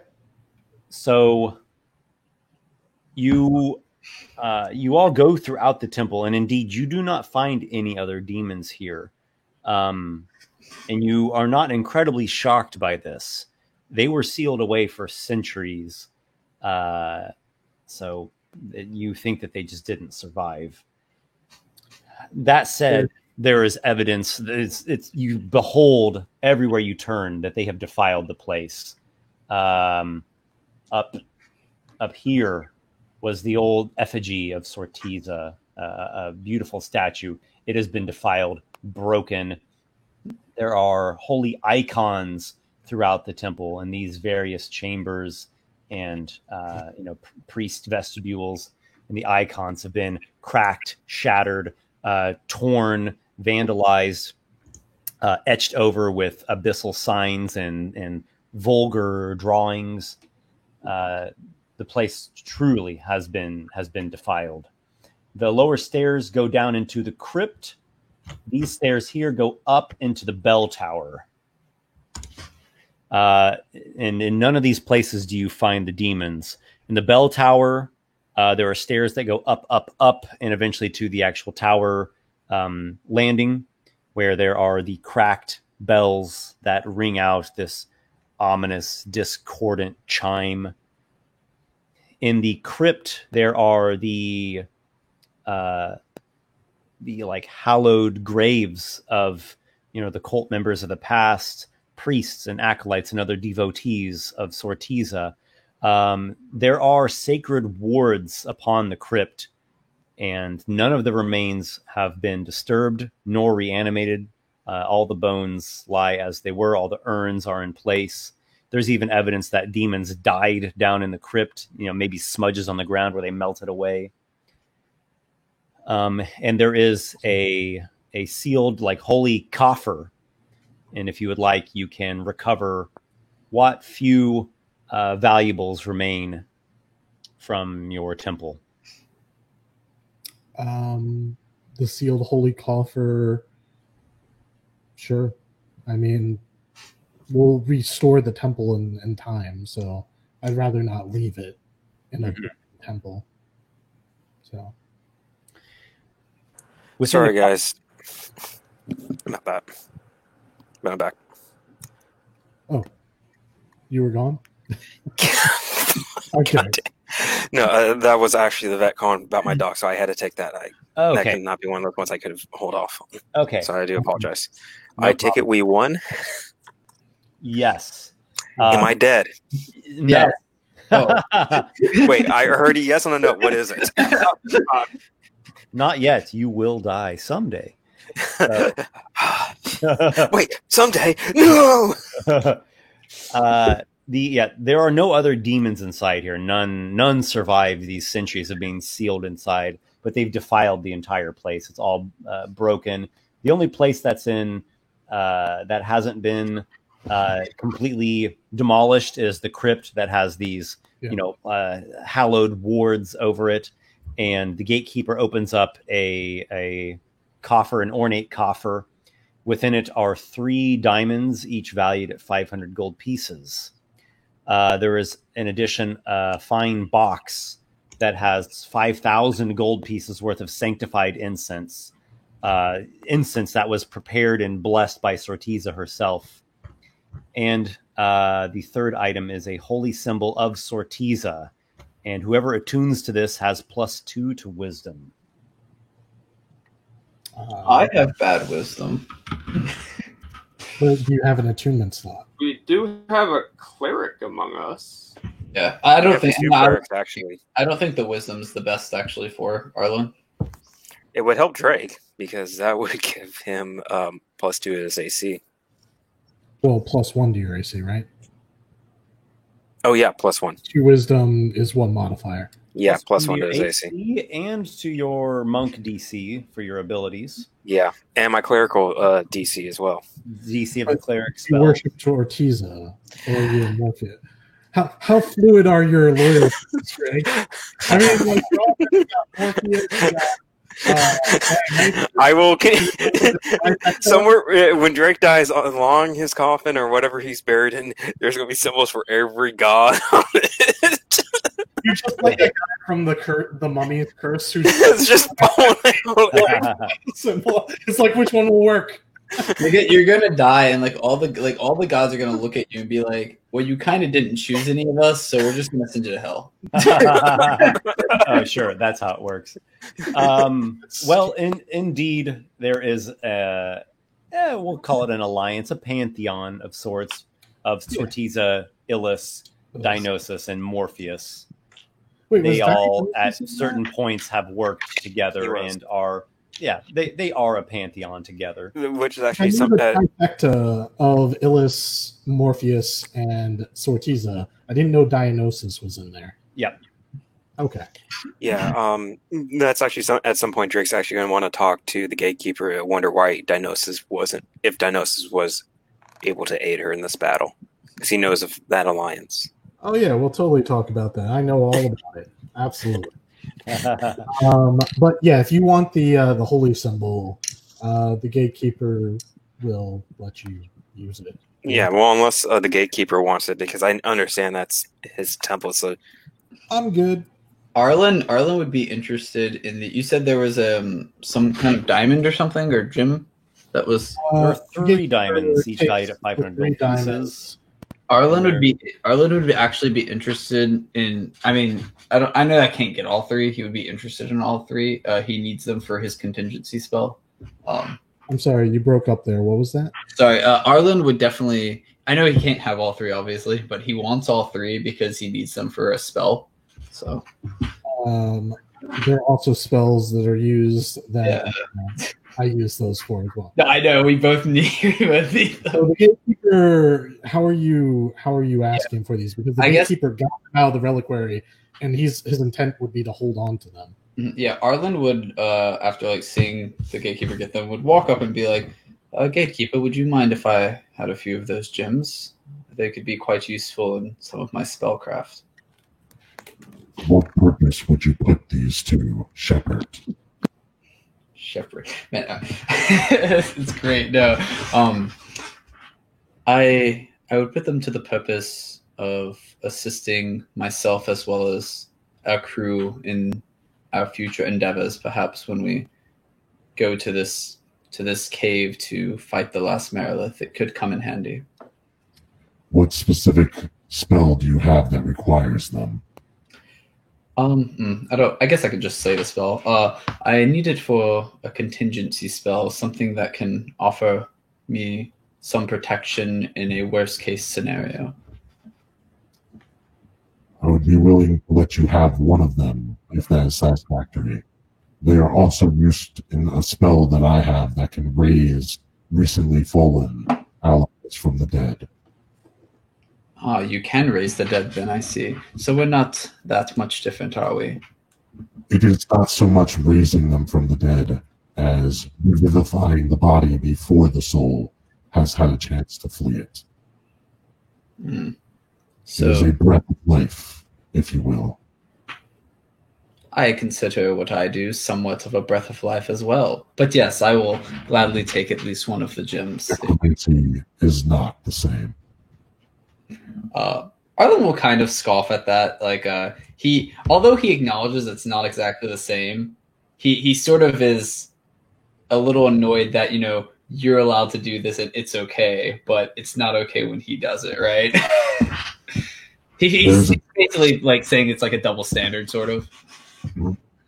There's a difference between magics which heal and magics which create undeath. While they are both necromancy of a sort,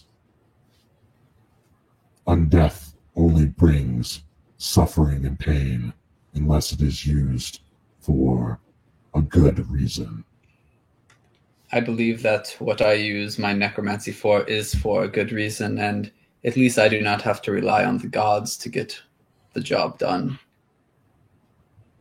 I do it myself with my own studies, with my own mind. It is interesting that you say you do not rely on the gods. Eh, where'd you get that mind from? Arlo will look over and say, that's a fair point. I may have been created from the gods, but I do not necessarily need to rely on them for the powers that I have. You see, and I'll sort of gesture to my skeleton and say, I did not pray to any god to create this, nor That's why he has no mind. he has the mind. You speak as though everything that you do is of your own will, that your will is the only thing that matters, but you are connected to the gods even though you do not acknowledge it. There are things that you cannot do alone, and when the time comes, you will acknowledge them. They will not turn away when the time comes. Perhaps you are right, but I think when the time comes, if I ever have to call on the gods for help, I will turn my back, even if it costs me my life. One cannot know until the moment is upon them. There are things that we do not think we would change or bend upon until the moment is there, and you have to face that decision.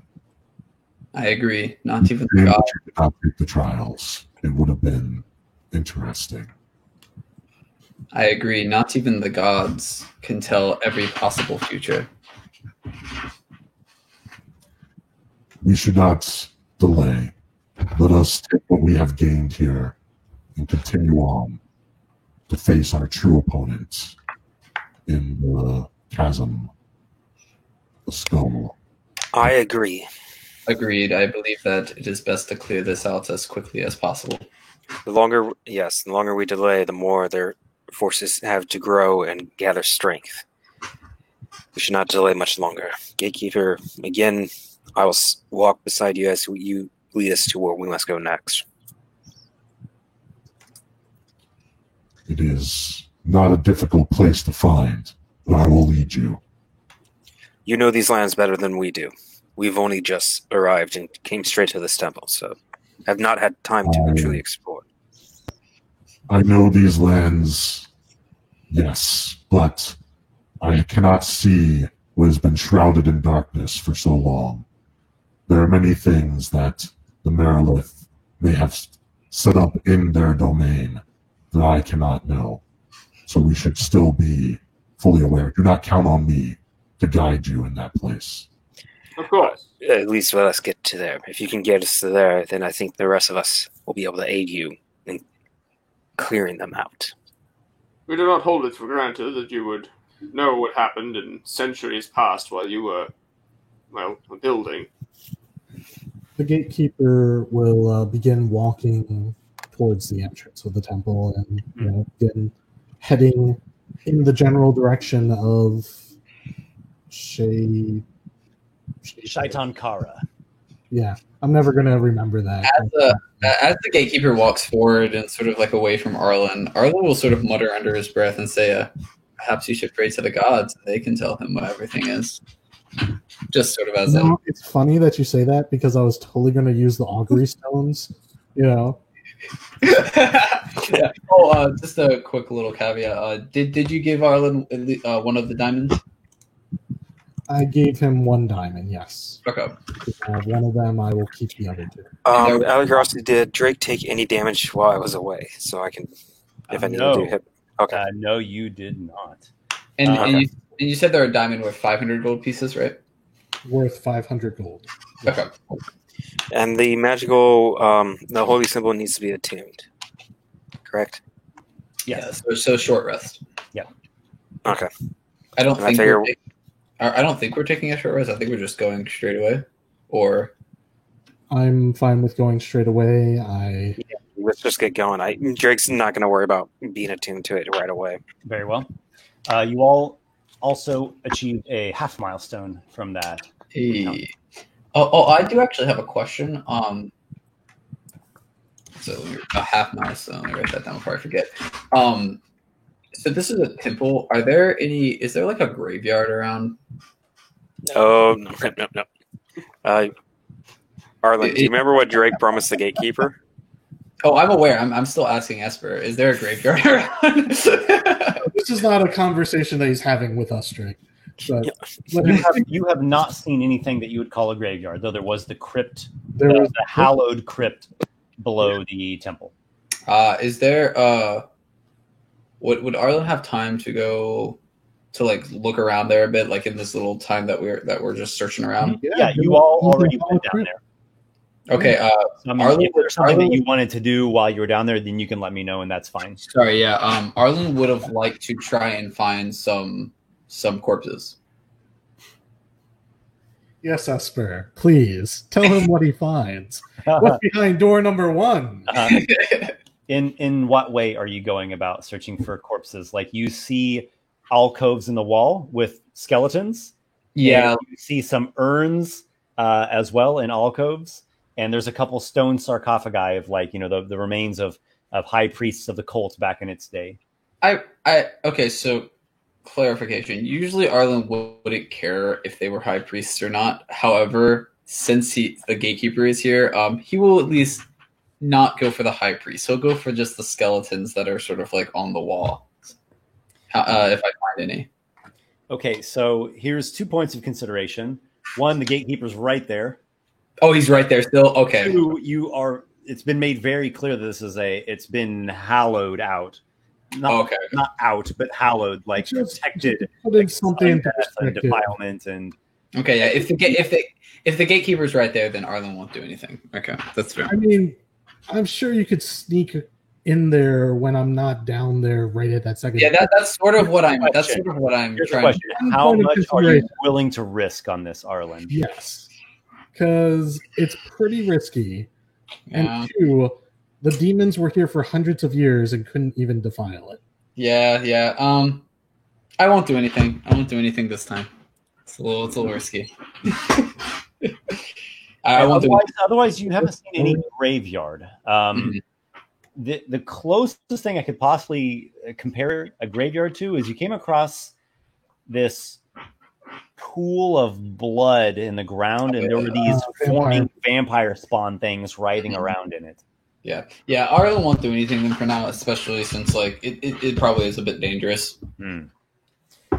So you all make your way down the steps of the Broken Bell Temple with the ominous clangs behind you. And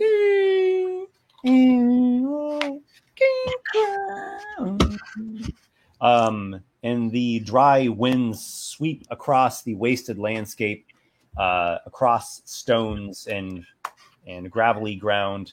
There's clouds of dust that billow here and there. And any plant life you see are just twisted, dried out husks. You don't even really see bugs. The demons have been roving these lands for centuries, and they have been just chewing it to the bone for any manner of sustenance they can find. And you head, by the guidance of the gatekeeper, to the southwest. You're heading from here to here is the trek. It should take you the better part of a day to walk there. Would we need to rest during that time? Yeah, would we get like a long rest during the time?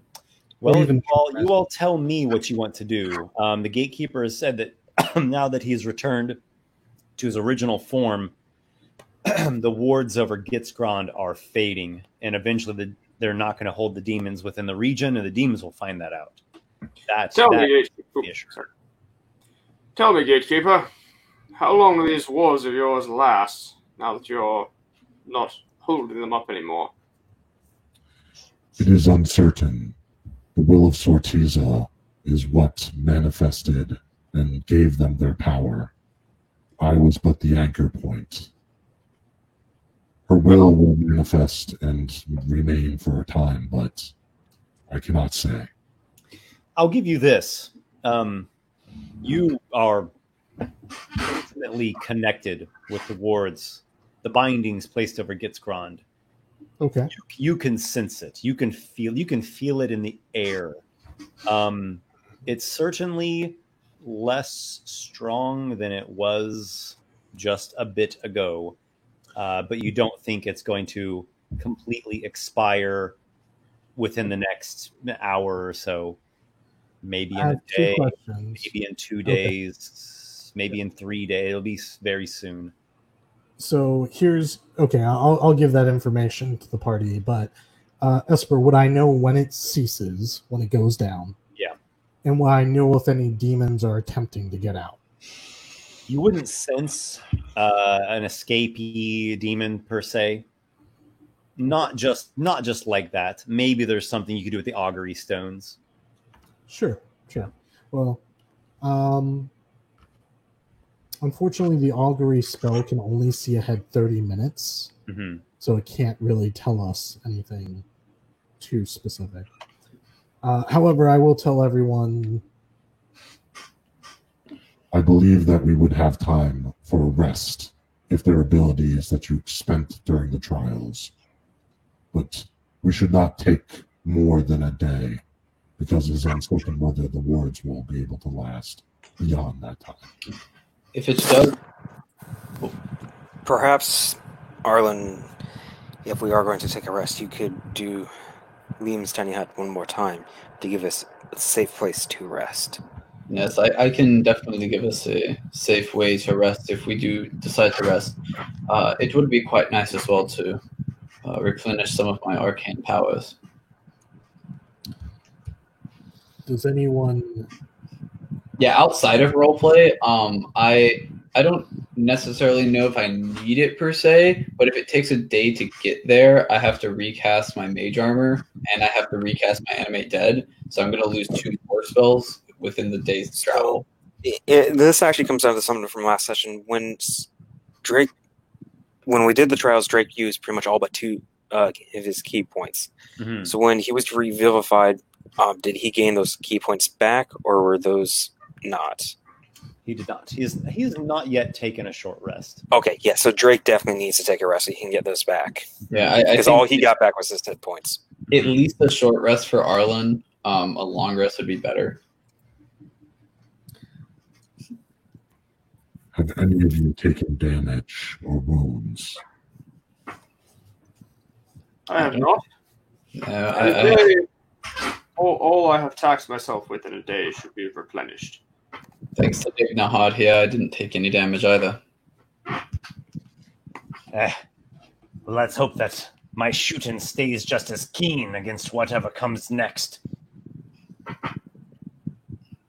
Perhaps a short rest, and then we'll continue on. Does that sound fair to everybody? All right. I do not need sleep. If that is what you decide, then I am of the mind to agree. Arlen, I know you require much more rest than others to regain your many magical entities. Will a short rest suffice to get you ready for the next encounter, or do you require a long rest? I believe a short rest can replenish enough of it for the next encounter. Then let's prepare for a short rest. No need to create a hut unless we were doing a long rest. And once we were ready, we need to move quickly. I can still do the hut. We don't know how long before the wards truly collapse. And as always, the longer we delay, the greater our enemy becomes. I'll still do the hut. It only takes 10 minutes to cast, and it doesn't use a spell slot, so it just gives us a free protection. And honestly, like, worst case, we get there, we fight, and then we need to retreat and rest. This gives us more breathing room between when the wards go down, rather than wasting time getting there, having to retreat. Yeah, no, I agree. Yeah, that's the other thing I'm thinking about. And if it matters, technically the hut lasts for 8 hours. So if we have to retreat, we can run away to the hut. Yeah, that is also good. Well, as soon as you leave it, it goes away. I thought. Oh, you might be right. Yeah, that's right. You're probably It's right. going to vanish as soon as you leave it. So. Otherwise, you just leave tiny huts everywhere. Yeah, we're going to send Arlen on a We can journey. recreate the and he's barrier. going to We just place need to make houses tiny everywhere for us to go to, and all around the spell isn't there's these tiny powerful little enough. domes. Yeah. Make it completely overpowered. All right. So you all take some time to recuperate. I don't think anyone needs to spend any hit dice, but Drake maybe meditates, maybe prays. Yeah, Drake's going to fall into like a not a completely deep trance, but he's going to be out for like about what it takes for the short rest time. And then does Arlen have an arcane recovery as well? Yeah, I have arcane recovery, so I'd probably just be, running through my spell book, probably meditating a bit as well, just like recharging my arcane powers, my mana, I guess. Yeah. Okay. Yeah, so they're both got this like weird energy glow around them. Drake's is kind of a mixture, I guess, of like darkness and light, just kind of swirling, almost like twilight. Mine's probably just all darkness, just like a black smoke around me. Sorry, I couldn't hear you, Warser. Oh, I was just saying the gatekeeper just stands there staring at you guys the whole time. Drake knows because of his awareness, but like otherwise he is like not worrying because he's dressed. You should actually talk. Oh my god! I had a player who actually created HK47. Yeah, Arlen is less concerned about your staring. He knows what he is. He understands that he's a dark person. So I guess once Drake has finished his short rest, he's going to open up his eyes and kind of stretch out a bit because he has been meditating like in a still position. I believe it's time we move quickly. We've rested enough. Let us go. And this Arlen, are you ready? Yeah. Arlen. Then let us move. Gatekeeper, shall we? The gatekeeper begins walking in the same direction that you guys. Drake will move to walk with them. Excellent. You all have descended the steps of the Broken Bell Temple, and again, making your way across the wasteland, this rocky badlands that has been further blighted, decimated, sapped by the demonic horde that has been roving this area for literally hundreds of years. Signs of life are very few. Here and there, you hear the wailing of some wraith-like creature blowing from some distant foul wind, some corner of some rocky canyon. I shouldn't say canyon. I don't know if there's any canyons right at this part, but there are certainly rock formations. Eventually, you are passing amongst some larger rock formations. The area that you're looking to arrive at, Shaitan Kara, is a massive skull that's in the side of a big rocky ridge. You haven't arrived there yet. You've trekked for a few hours. When you are passing amongst large rock formations, and ahead of you, you see a bit of natural bridge, a stony connecting point between two larger mesas on either side. And perched atop it are three large vulture demons. And they cackle at your approach. What's this we have coming here? There's people. Haven't seen people in this land in a long time. You there. Who are you? We are the Stormbringers.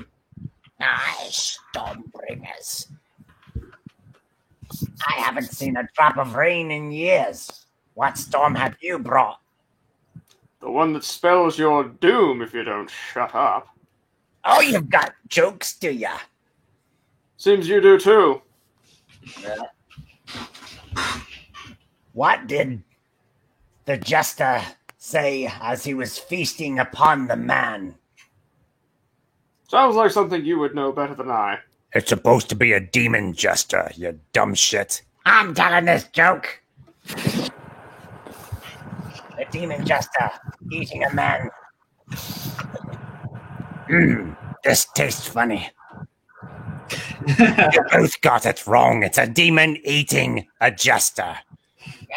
Shut up! Why? I'm pointing out you're wrong. You're always wrong. You think you know everything? What? You have yet to prove me otherwise. Drake's gonna look to Card and hold up 2 fingers as into a bet, and then point to the one on the right. What are you looking at us for? You've never seen a vulture It's my before. purpose to continue this banter with Center the one, any demons. of them. Sorry, you guys were both talking, so I couldn't hear. Card, you go. No way I would have placed a bet on the one on the right. That's clearly the most stupid of the lot. My money's on the center one. Wait. Are you? And it points at the gatekeeper. Are you? Is this a trick? It can't be. And the gatekeeper with that. I'm sorry. 1 second. And the gatekeeper with that raises a hand, pointing a finger at it, and he says, There is no purpose to conversing with these foul creatures. Their time has come to an end. Defend yourselves, demons. And I begin casting a spell. and I began casting a spell. Let's roll some initiative on that note.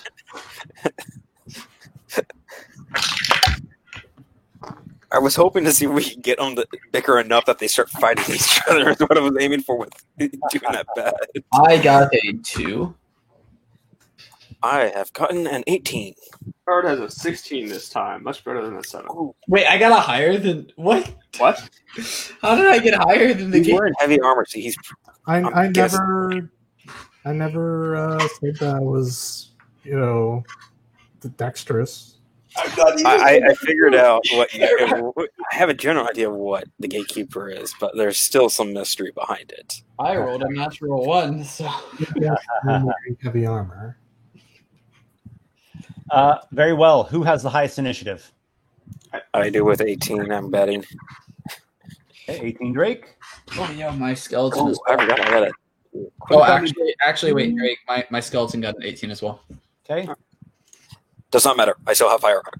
Yep. Come on, keep it coming. Yep, 18 Drake and Arlen Skeleton, 16 Card. Yep. Then 2 Arlen, and then 0 Gatekeeper.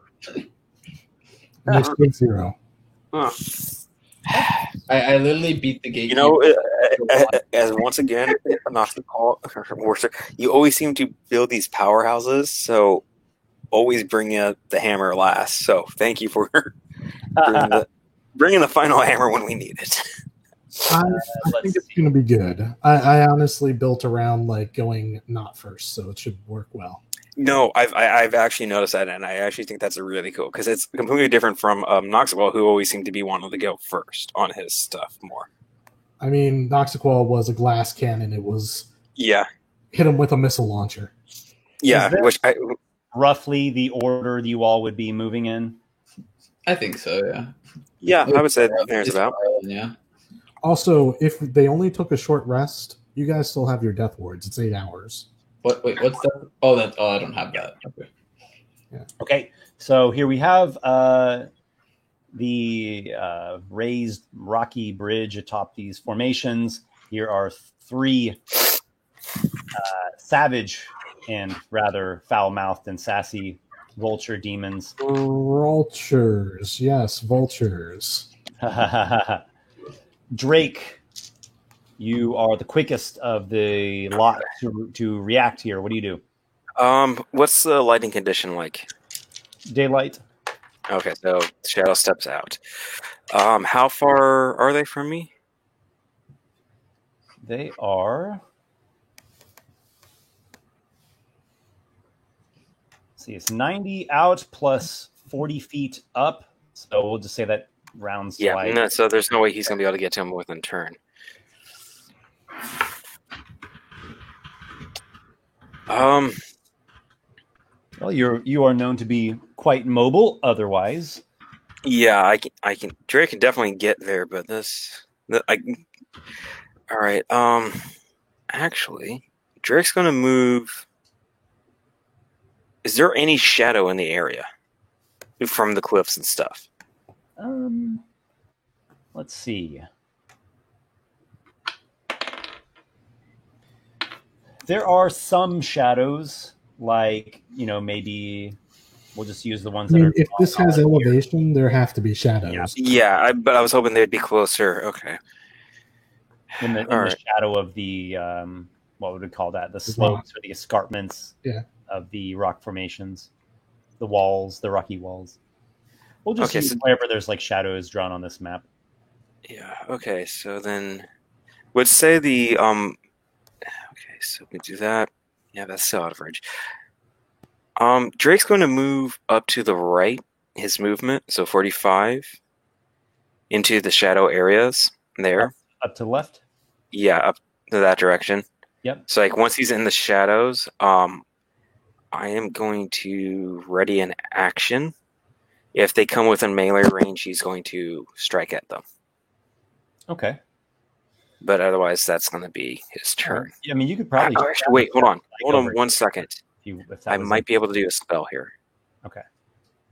I forgot I have spells. Let me just see what I can do with this. Mm-hmm. Did you attune the holy symbol when you did the short rest? Yeah. Yeah. Okay. So I got the plus wisdom bonus. Yeah. Don't forget to factor in the increased wisdom. Yeah. I got to finish adding that on, but okay. Would Drake be in range of one of them that's within 60 feet? I can tell you. No, they're I still should have some movement, so he'll move a little bit closer so he can get into range. Yeah, you can do 10 more feet, or you could probably shadow step to like over here. Yeah, Drake will shadow step. Not that close. He would probably move a little. Yeah, about there. Okay. And then. Okay, that's within 60 feet, I'd say. Yeah. All right. Yeah. Then he is going to drop a sacred flame. On whichever one's closer. Yep. Okay. And I'll say this one here. Dexterity. Yeah, let's make a dexterity 9. check. 9. That is a fail. Okay, so.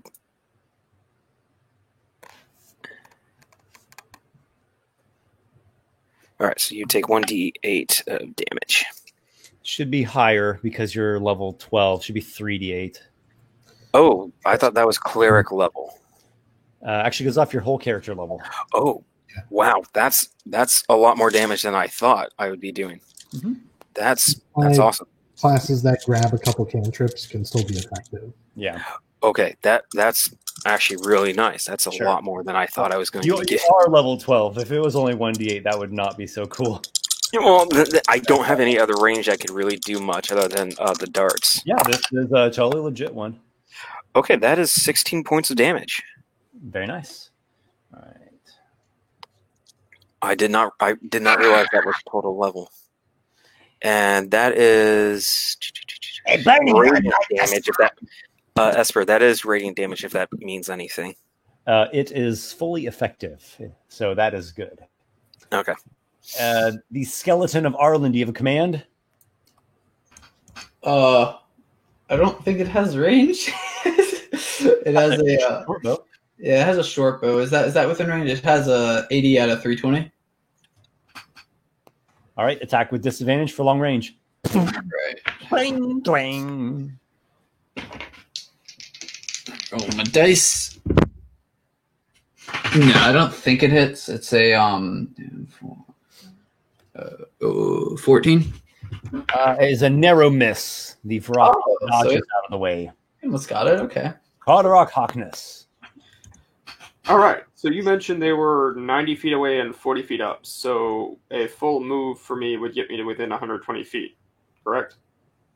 Could Arlen like, tell him that he could give him haste if he like holds his action? I don't know exactly how that would work. Like, could I like do haste on him on my turn and then he could still do something? Are you okay with readying an action? No, he doesn't need haste. He's just gonna move his full move forward. Arlen, wait. I don't need that done to me again. I think once in a day is enough. More than that, and I might keel over. Like they're about to do. And, Do we still have that connected mine thing? No, it ended after an hour. I mean, would have Drake heard Arlen offering Carter haste again? Probably, yeah. Yeah, he probably heard. He's gonna go. No. One was enough. We do not need Carter on haste anymore. And that's already. I'm about to just like forcibly give him haste, like run up, be like, "No, you're here." Do you have an action? Yes, a 120-foot range spell. Have at the demons and let your minds be rent with terrible terror. And he's going to cast Synaptic Static, requiring of them an intelligence save. So is that going to be able to target all of them or just one of them, Card? Because I've always wondered on that. All of them? Is that a 20-foot radius sphere? That should hit them all, right? Oops. Sorry. Yeah, I think so. 20-foot radius? Yeah, that would definitely hit them all. Okay. So let's go one at a time. Intelligence saving throw. Wow. You couldn't even remember how to tell jokes correctly. They're probably not incredibly intelligent. Right. We've got a 13. Probably fails. And 9 definitely fails. And 7, actually. So 13, 9, and 7. All right. Yep. Sounds like a bunch of fails. 17. Yeah. All right. Excellent. So they are looking at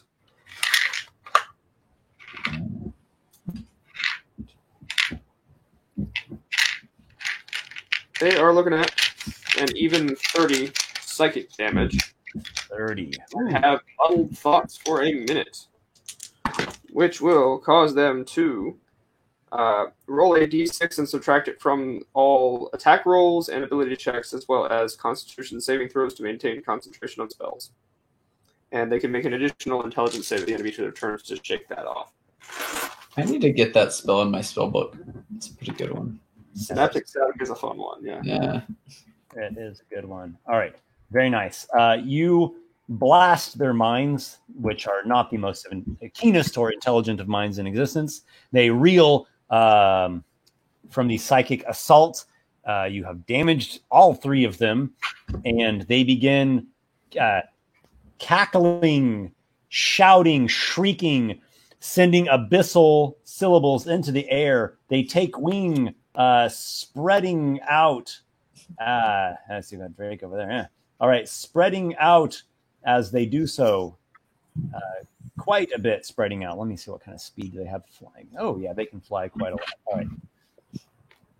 Well, that ruins my plan for a fireball. That's what they're hoping for. Yeah, I think something like this. Okay. And they cackle and howl and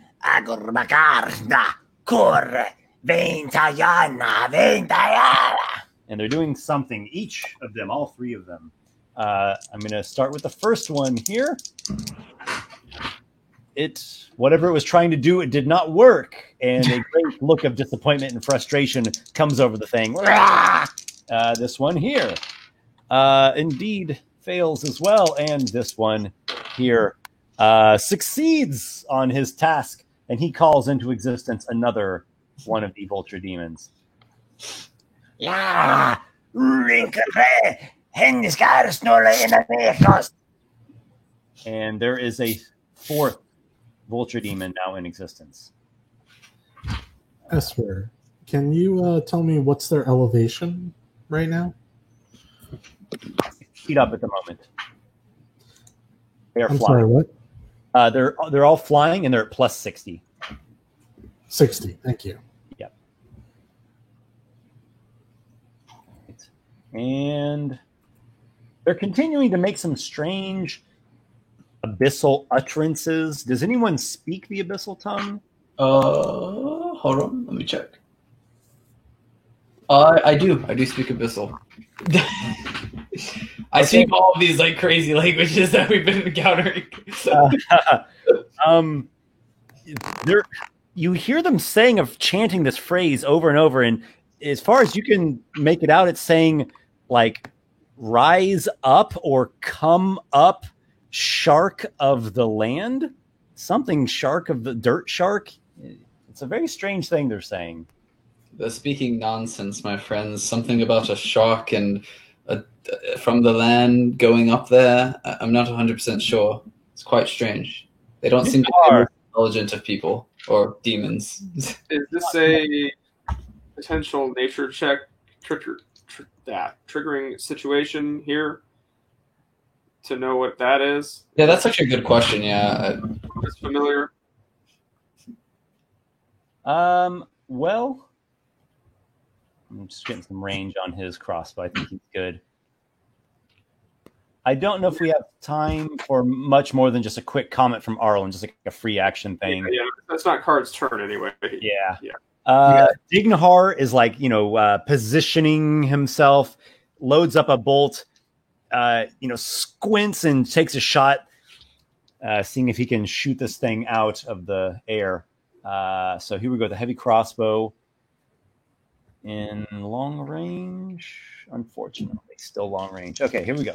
Disadvantage comes up with a 14. 14 is not going to quite do it. Barely misses the thing. Nope. Dang, it's one of those disadvantage rolls where one's a critical and the other one is terribly low. So he curses a dwarven curse. I guess he has 25 speed and does not quite hit. Arlen, it is your turn. If you want to really figure out what they're doing, you can spend your action on it and do some kind of skill check, or you can. How far away is the closest demon from me? Here, if we actually counted technical how much space, I'd say he's like 110 feet away from you. So I wouldn't be able to get in range of 60 feet, would I? From just movement? No, because you can only move 30. Yeah. I'll just use my action to get an idea of what it's doing. Yeah, because I don't think. Actually, you know what? I'll do a fireball. I'll do a fireball in between the because fireball has a range of 150 feet. So is it with a 20-foot radius? Is it possible to hit the two non-summoned demons? Like, not the one that was summoned, but the other two? Am I in range for that? Yeah, I'm sure. Yeah. Okay, yeah, I'll do a fireball there then. All right. Whoosh goes the green flames of the necromancer, and the flying vulture demons make dexterity saving throws. Fail. Got a 17. 17 is exactly my DC. And then the other one's a fail. All right, so let me get my dice. 1, 2, 3, 4, 5, 6, 7, 8. All right. At least they don't take 0 damage this time. That's nice. That's actually not too bad. 10, 15, 17, 21, 27 damage. Okay. So they resist fire. Mm-hmm. So that makes it 13. Mm-hmm. And the first one actually made it safe, so that becomes 6. Yeah. Unfortunately, my spells are all elemental. Demons are really good against elemental spells. They also had to make saves again against Synaptic Static. I just remembered. Yeah. So let's do that. Oh, by the way, does the Synaptic Static make it harder for them to do a saving throw? No. Concentration save. Yeah, it's attack rolls. Concentrating on a spell, yeah. Gotcha. Yeah, attack rolls, ability checks, and con saves specifically for that, yeah. Gotcha. Okay, here we go. Synaptic Static. 16? Does not beat a 17. Okay. 18 then. That does. And, very high, 19. Okay. Does. So this number, those two have saved. Okay. Gotcha. Gotcha. Okay. Arlen, hold your ground. Yep, I will hold my ground. Okay. Speaking of the ground, there is movement, a slight tremble, and an instant later, a creature comes erupting out of the earth.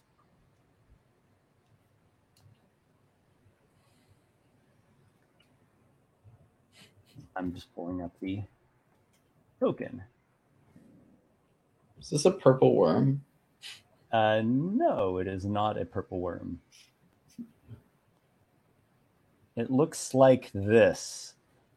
An undead boulette. It's a brown worm.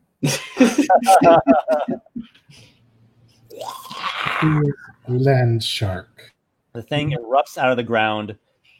Chunks of, clods of dirt and rock fling out, and the thing leaps upon Arlen. Oh, I don't like that. I don't like this at all. Make your choice of a strength saving throw to hold it back or a dexterity saving throw to evade it.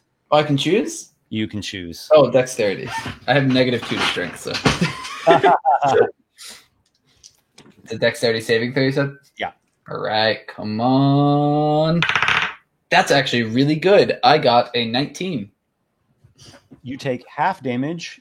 All right. And otherwise suffer no other effect, and you actually can move a little bit out of not having the thing on top of you. So let me roll. Okay.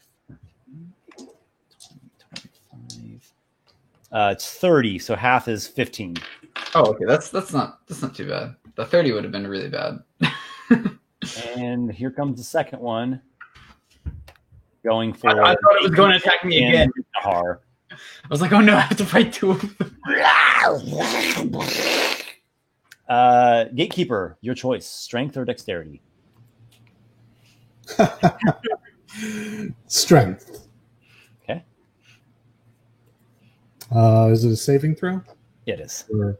Yeah. All right. And I have. Okay, it's not a situational bonus. Are these things demons, by the way? 17. 17 succeeds. They don't appear to be demons. They look like undead boulettes. Hang on a second, Esper. Mm-hmm. Did you hear what I said? 17? Yes, 17. And does that succeed or fail? Mm-hmm. Success. And Dignahar is going to do dexterity as well. He's got a 20. Yay! All right. Wow, we all passed. Nice. Good thing for him. All right, so Can I, for like role-playing purposes, just like hit the thing with my shield and like kind of knock it back? most definitely. For roleplay purposes for Arlen, he's probably just like trying his best to like crawl out of the way. It's actually 30 again, so 15 damage, part bludgeoning, part slashing to Gatekeeper and to Dignahar. I'm sorry, wait a sec. Hang on, what's this damage coming from? The undead boulette that just jumped on you and Dignahar. Even though we made our saves? Yeah, half damage. Half damage. Okay, I was just checking. Okay, so it's half damage. Like, it's the effect of a spell that does half if you fail. Yeah. Or succeed. Okay. The creatures have erupted from the ground. Stinking land sharks things with massive maws, blade-like claws, hefty carapaced bodies. Let's move on to the Gatekeeper. It is your turn. About time. Esper, I'm sorry, I didn't quite catch how much damage it was. 15? You said 13? 15? 15. Okay. Sorry. All right. Gatekeeper is going to cast a spell.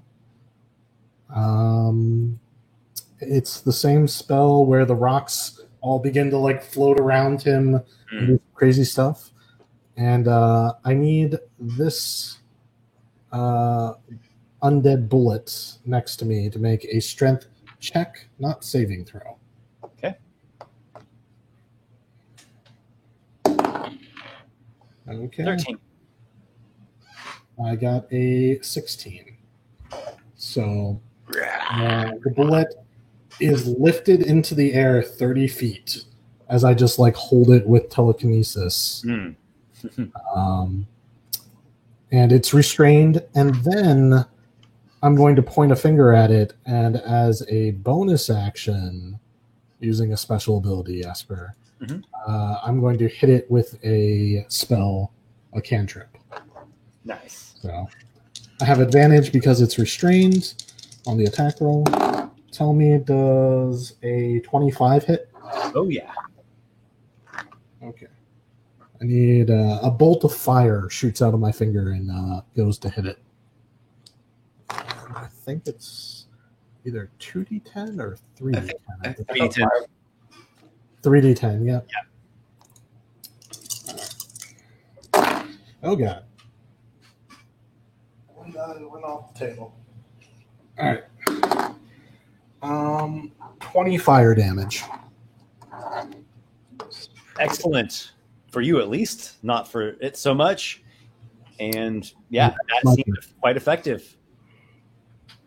So it's there, held in the air by this, like the grasp of a god, raising it off of the ground, and it's struggling and flipping it back, and being just absolutely wrung about. Drake, back to you. So where is the one that Drake initially hit? Right here. Okay, how far is that from him? So it's flying. So the range is going to be 60 feet. It's kind of up, hovering above the rock formation. So Drake's going to use his movement to get up the top of that cliff. And you can just like run up at full speed, right? Up wall things. Yeah. Okay. Monk power. Monk power. All right. So this would be 20 feet of movement. 25, 45 gets you to there. Okay, that's fine. Now, once up there, he's going to use Sacred Flame again on it. Yeah, that works. So that's 3d8. See if you pass the save. Dexterity, 17. That just makes my... Oh, I don't know. Did I update my saving DC? I don't think I updated my saving DC. What's your wisdom? My current one is 17, so with a +6 wisdom, that should be an 18, shouldn't it? Okay, you have a +6 wisdom. All right, so your proficiency bonus right now is at 4. 10. So it's 18 is your DC. Yep. Yeah. So, yeah. So, no, it just barely missed with a 17. Already the boon of Sortiza is giving you the edge you need in battle. And that is going to be... Oh, that is actually really good because that's 19 points of damage, right? Of radiance damage dropping down on this creature. Excellent. Nice. It shrieks and howls, and you can almost smell its foul vulture breath from this distance. Did not care for that. So you have something else. We're going to Skeleton. Does Skeleton have a name? I actually didn't give it a name. At the moment, I'll think of a name for next time. All right. So we'll call it Arlen Skeletal Warrior. All right, sounds good. I will move it to where it's flanking that one on the left, and then I will use this one's in the air, but do you want to go flank with this one? Oh, that's right. That one is in it. Yeah, I'll just flank the other one then. Yeah, okay, that works. And he'll use his newfound greatsword to attack it, which is a 2d. Well, first I need to roll to see if I hit. It's probably important.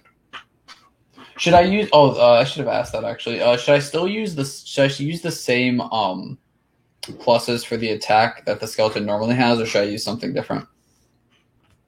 because it has a +4 with the short sword. I know that great sword would be Normally, that would not make any difference. What is bonus is strength attack what's the bonus. strength of the skeleton?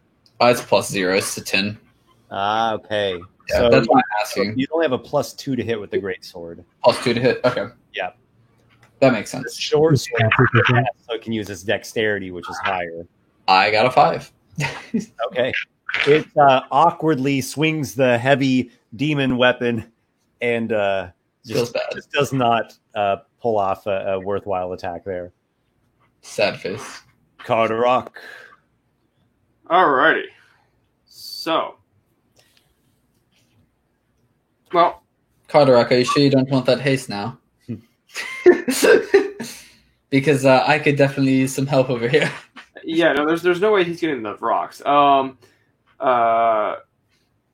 30 feet of movement gets him to. Does it get him all the way to Arlen or no?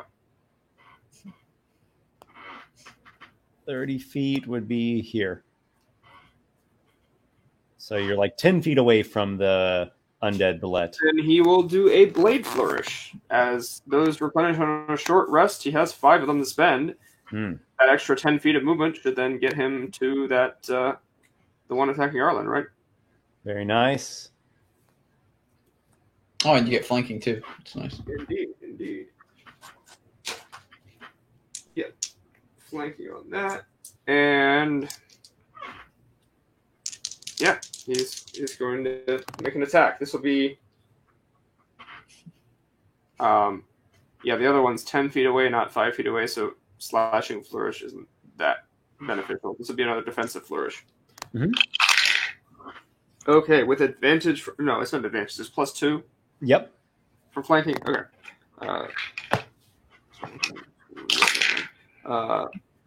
Okay, that'll be a dirty, not natural 20 to hit.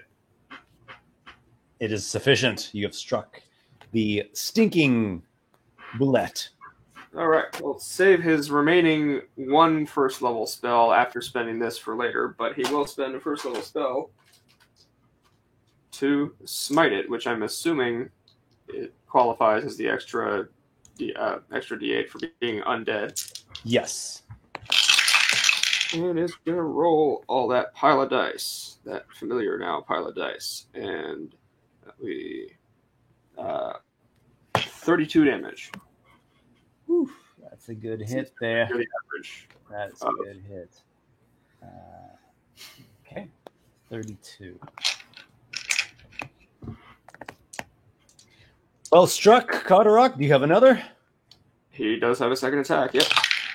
And that's going to be the exact same not natural 20 to hit. And this is a regular longsword attack, which is going to actually do the maximum 17 damage. Damage dice have been liking me tonight. Mm-hmm. More so than perhaps ever before. 17. A potent strike. You hack at the carapace of the creature. Let's move things on to the vulture demons. How about you, you filthy child of the dirt? Nobody loves you. You have no mother.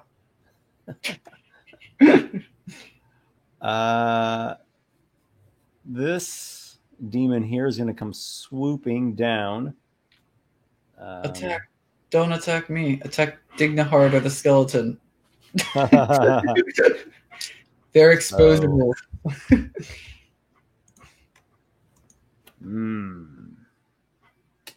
No, just your skeleton. Dignahar is not. It should never be Or sacrificed. disposable. I said exposable. Disposable. You're not disposable. Dignahar is not disposable. Your skeleton is.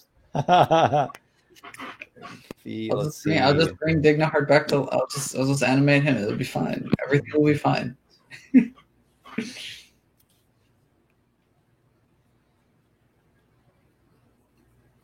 All right, this one is. I think it's gonna dash.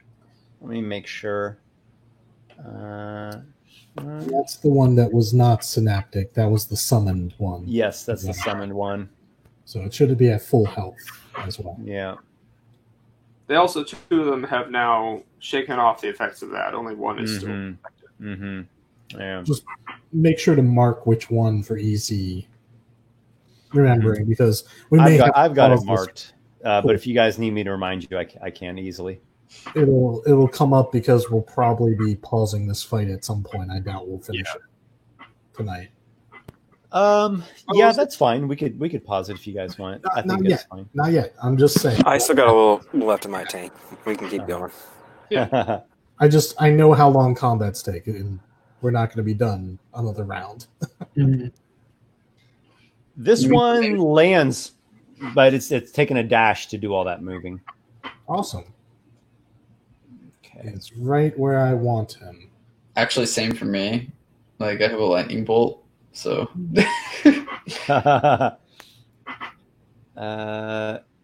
And Drake. Good. I remember a similar situation in the Far Realm with Drake. Only difference, this isn't a giant animatium golem. True. Yeah, but don't forget Dionysus's words of warning to be cunning about your tactics. As much as he revels in the rush into battle, the vanguard, even the berserk, he also recognizes. Drake there actually is has a time where you have to be very smart about your tactics. In before everyone dies, and then Carterac and I dimension door away and live. Drake actually has a plan here for how he's going to get away from that creature, and it's actually going to be very clever if I can pull it off. This one has dashed. This one has gone down to this lower level of the rock formation, so it's at plus 20, and it's getting some full cover there. This one has its action available. It will. I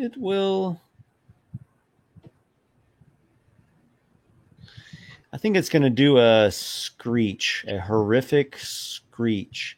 Ooh, you know what? Can I revert last move on this guy? Yeah. That's the first thing that happens. So before this one moves into position, when he's back over here, he will emit a horrific screech that rattles your bones and your mind. Make a Constitution saving throw, Drake. Just if you're worried about the other one, it doesn't affect the other one, Esper. Okay, I've looked up these demons. Yeah. That's true. It's non-demons. Yeah, that would be a 22 pass. 22? Yeah, I rolled a 19. 22 is definitely a success. This one as well, I think, is going to go with the screech. So go with another con save. What about a 17? Yes, you have succeeded. It rattles you to your core, but you withstand it.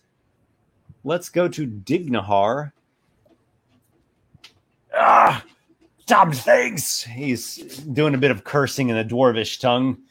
Esa porra ese! Porcaria transgressor! Par carajo! If he attacks the bullets, I don't think he takes disadvantage because it's not next to him. He does not like being near that demon. He also gets advantage if he attacks the one that's restrained. Yeah, he likes that combo there. That is a pretty cool combo. So, yeah, he's going to back up. He's backing up. The demon's going to take a swipe. He'll get some cover behind this rock here once he gets there. Okay, demon. It's going to do talons. Oh, man. Yep. Here we go. Dignahar about to die. Oh, 21 to hit is a hit. Oh, Dignahar. Oh, my gosh. Dignahar might be really hurting. He is not a mighty legendary champion. 14 slashing damage. He is in a lot of pain right now.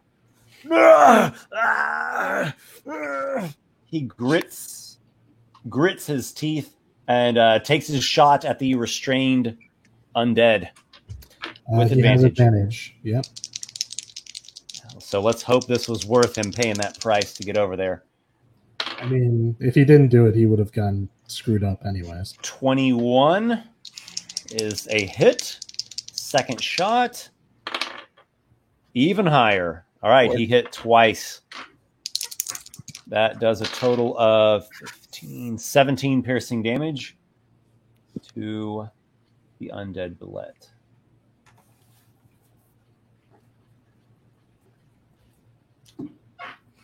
Very nice. Arlen, you have this nasty beast snarling at you. Carderock is hacking it from the other side. Yeah, I've been racking my brain throughout the round, throughout everyone's turn. I'm debating if I want to give Card haste, if I want to lightning bolt, or if I want to just like Toll the Dead and Misty Step. Oh, I think it's probably best to give Carter. Who's after me? Who's after me in order? It is the undead bullets. Oh, it's the undead blood. Okay, never mind. I don't want to do haste then because if I get hit, I might lose it. I'll just do a lightning bolt, just straight down. If it's possible not to hit my undead, I will do that. I don't know if that's possible. If it's not, I don't think it's possible. If it's not possible, I'm still gonna do it because I can hit all three of these creatures here. So, this one's in the air. He's 30 feet up. Oh, he's 30. Oh no, I forgot about that. Okay, you know what? I'm just gonna do my other plan then. I'm just gonna Toll the Dead, the one that's been attacking me, and then I'm going to Misty Step with my bonus action to go backwards some. Very well. Wisdom. Yep. 2. Oh yeah, 2 fails. So that is 3d12 because it has taken damage, right?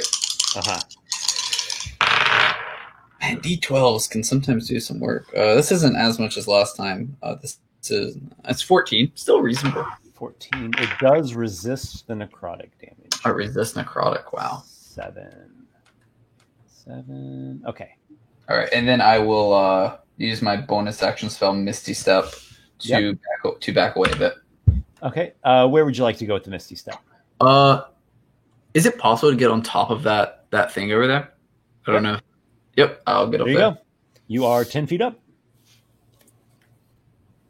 All right. That's 10. The undead bullets. What about the one that's in the grasp, the divine grasp? Does it make a strength check to try to get out of it? No, it's just stuck until the end of my next turn. Suck it. All right. So it writhes and whips about and is trying to bite and snap. Yeah, it's got a range attack. It's got a movement speed of 0 and stuff. Yeah, it's held up in the air and it's dumb. It's an undead bullet. It doesn't really have any sense of. Which is it doesn't have much of a sense of tactics, so it just rides and snaps about. Yep. This one here will about face and snap at Carderock. Let me. Don't forget, he has the displacement cloak this time. Yes, he does. Yeah, actually, I guess like as Arlen like Misty steps away, he will yell and say, "Carderock, I'll give you something on." I guess not my next turn, but when I get a chance. When I get a chance, yeah. So it about faces. It sees the skeleton, and then it kind of sees this hazy form of Carderock with the displacement. It like whips its form, leaps into the air. I would consider this leaving the threatened ranged if you are so inclined, Carderock. Yeah, he my skeleton also gets an opportunity attack. Yeah, that is true.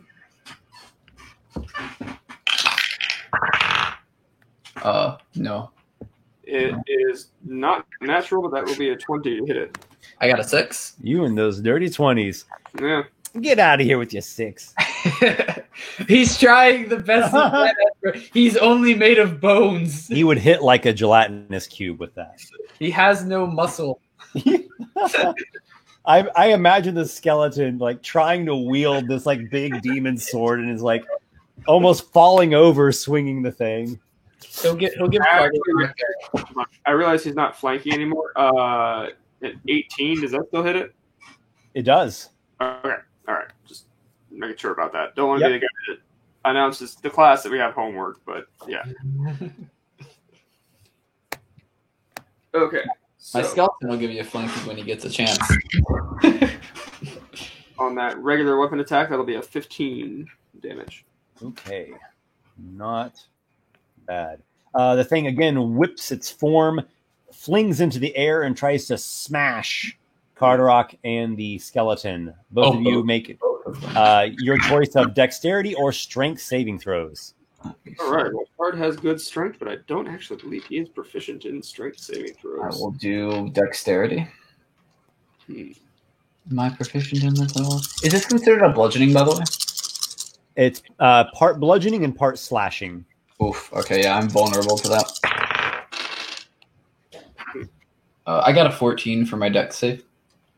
14 is not enough. Card- Carderock?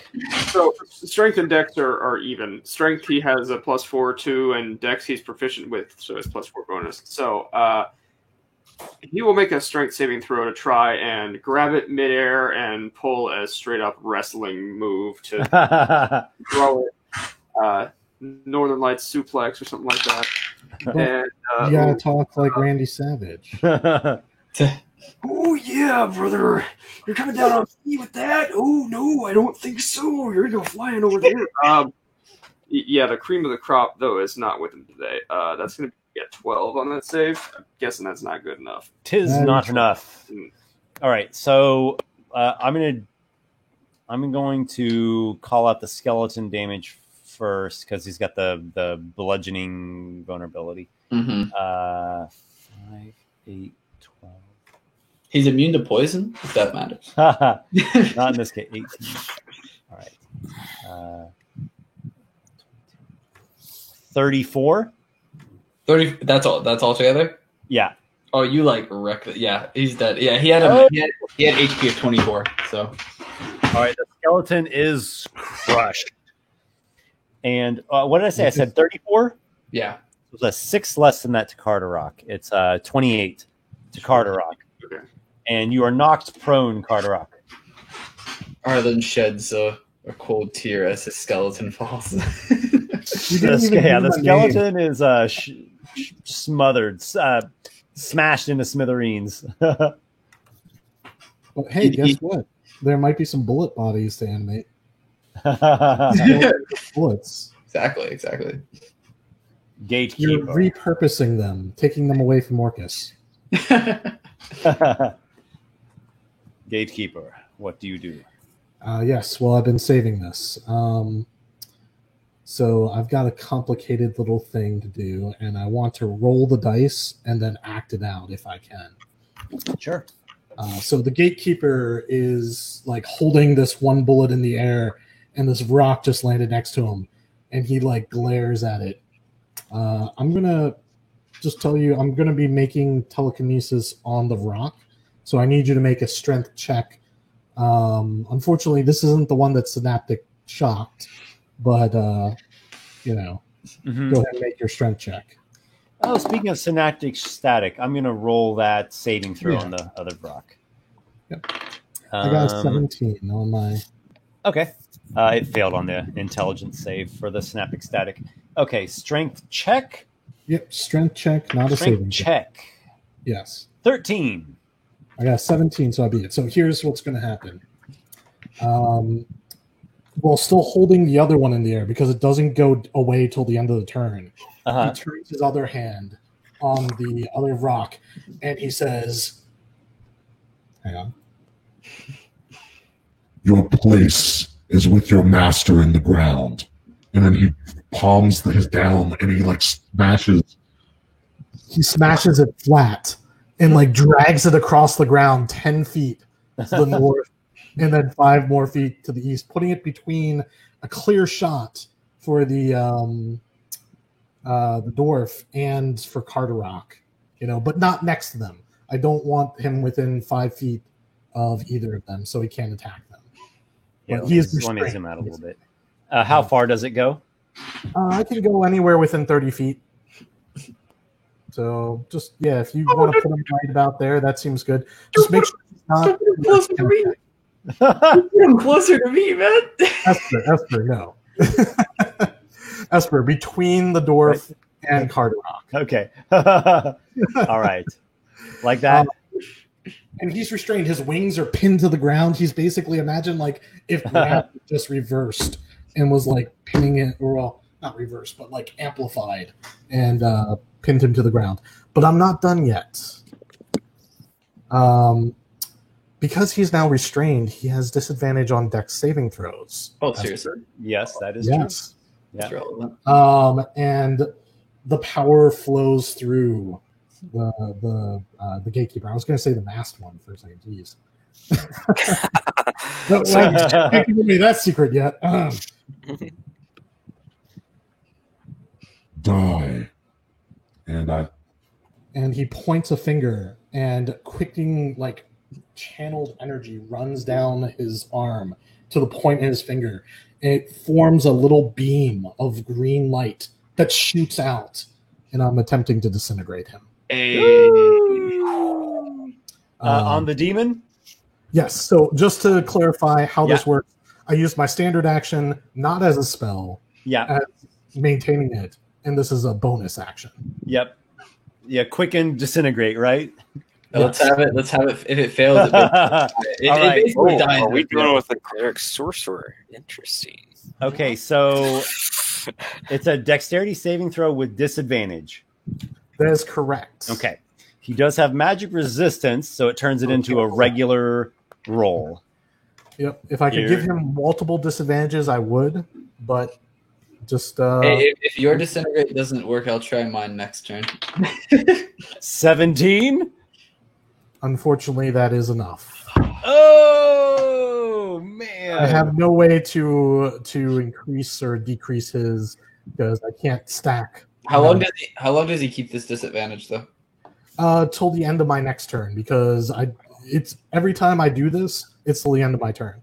So next turn he could try to continue grappling him, and they do another contest. Yeah. So he might be able to sustain it. Yeah. You still do damage. Let's see. I think that's that, right? Disintegrates all or nothing. Yeah, it's all or Is nothing. it all or nothing? Yeah. Oh, I'm shit. pretty sure. Okay, I'm never pretty mind. I thought that it was at least a minimum. No, I'm pretty sure it's all or nothing. That one's all or nothing because it's a ton of damage. It's 40 damage guaranteed. Yeah, it's 50. Yeah. So I'm gonna move because the other bullet's gonna drop 30 feet and take falling damage. Yep. So I would like to move me towards the party. No, gotta protect the dwarf.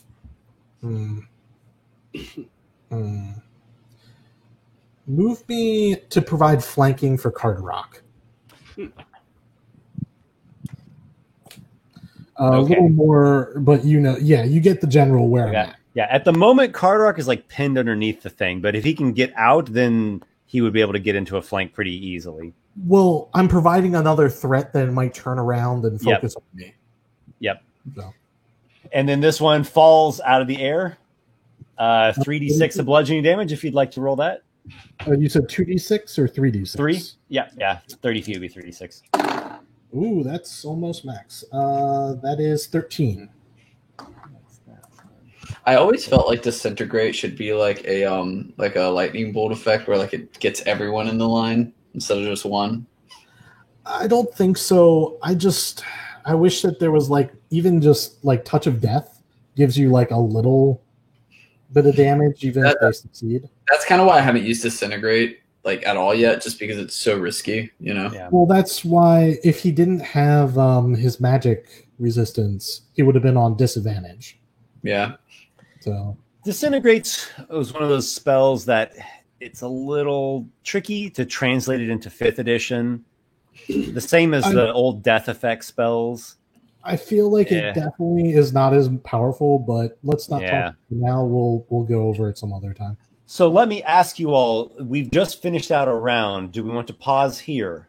I would say pause here. We're just about to hit the 3-hour mark right now. Yep. Yeah. Probably Is a good that, is spot. that good for you all? Okay. Unfortunately, all my best punches are missing, so this is going to No, be a same. long one. Same for me too. Like they're resistant to all my elemental stuff, so soak her up.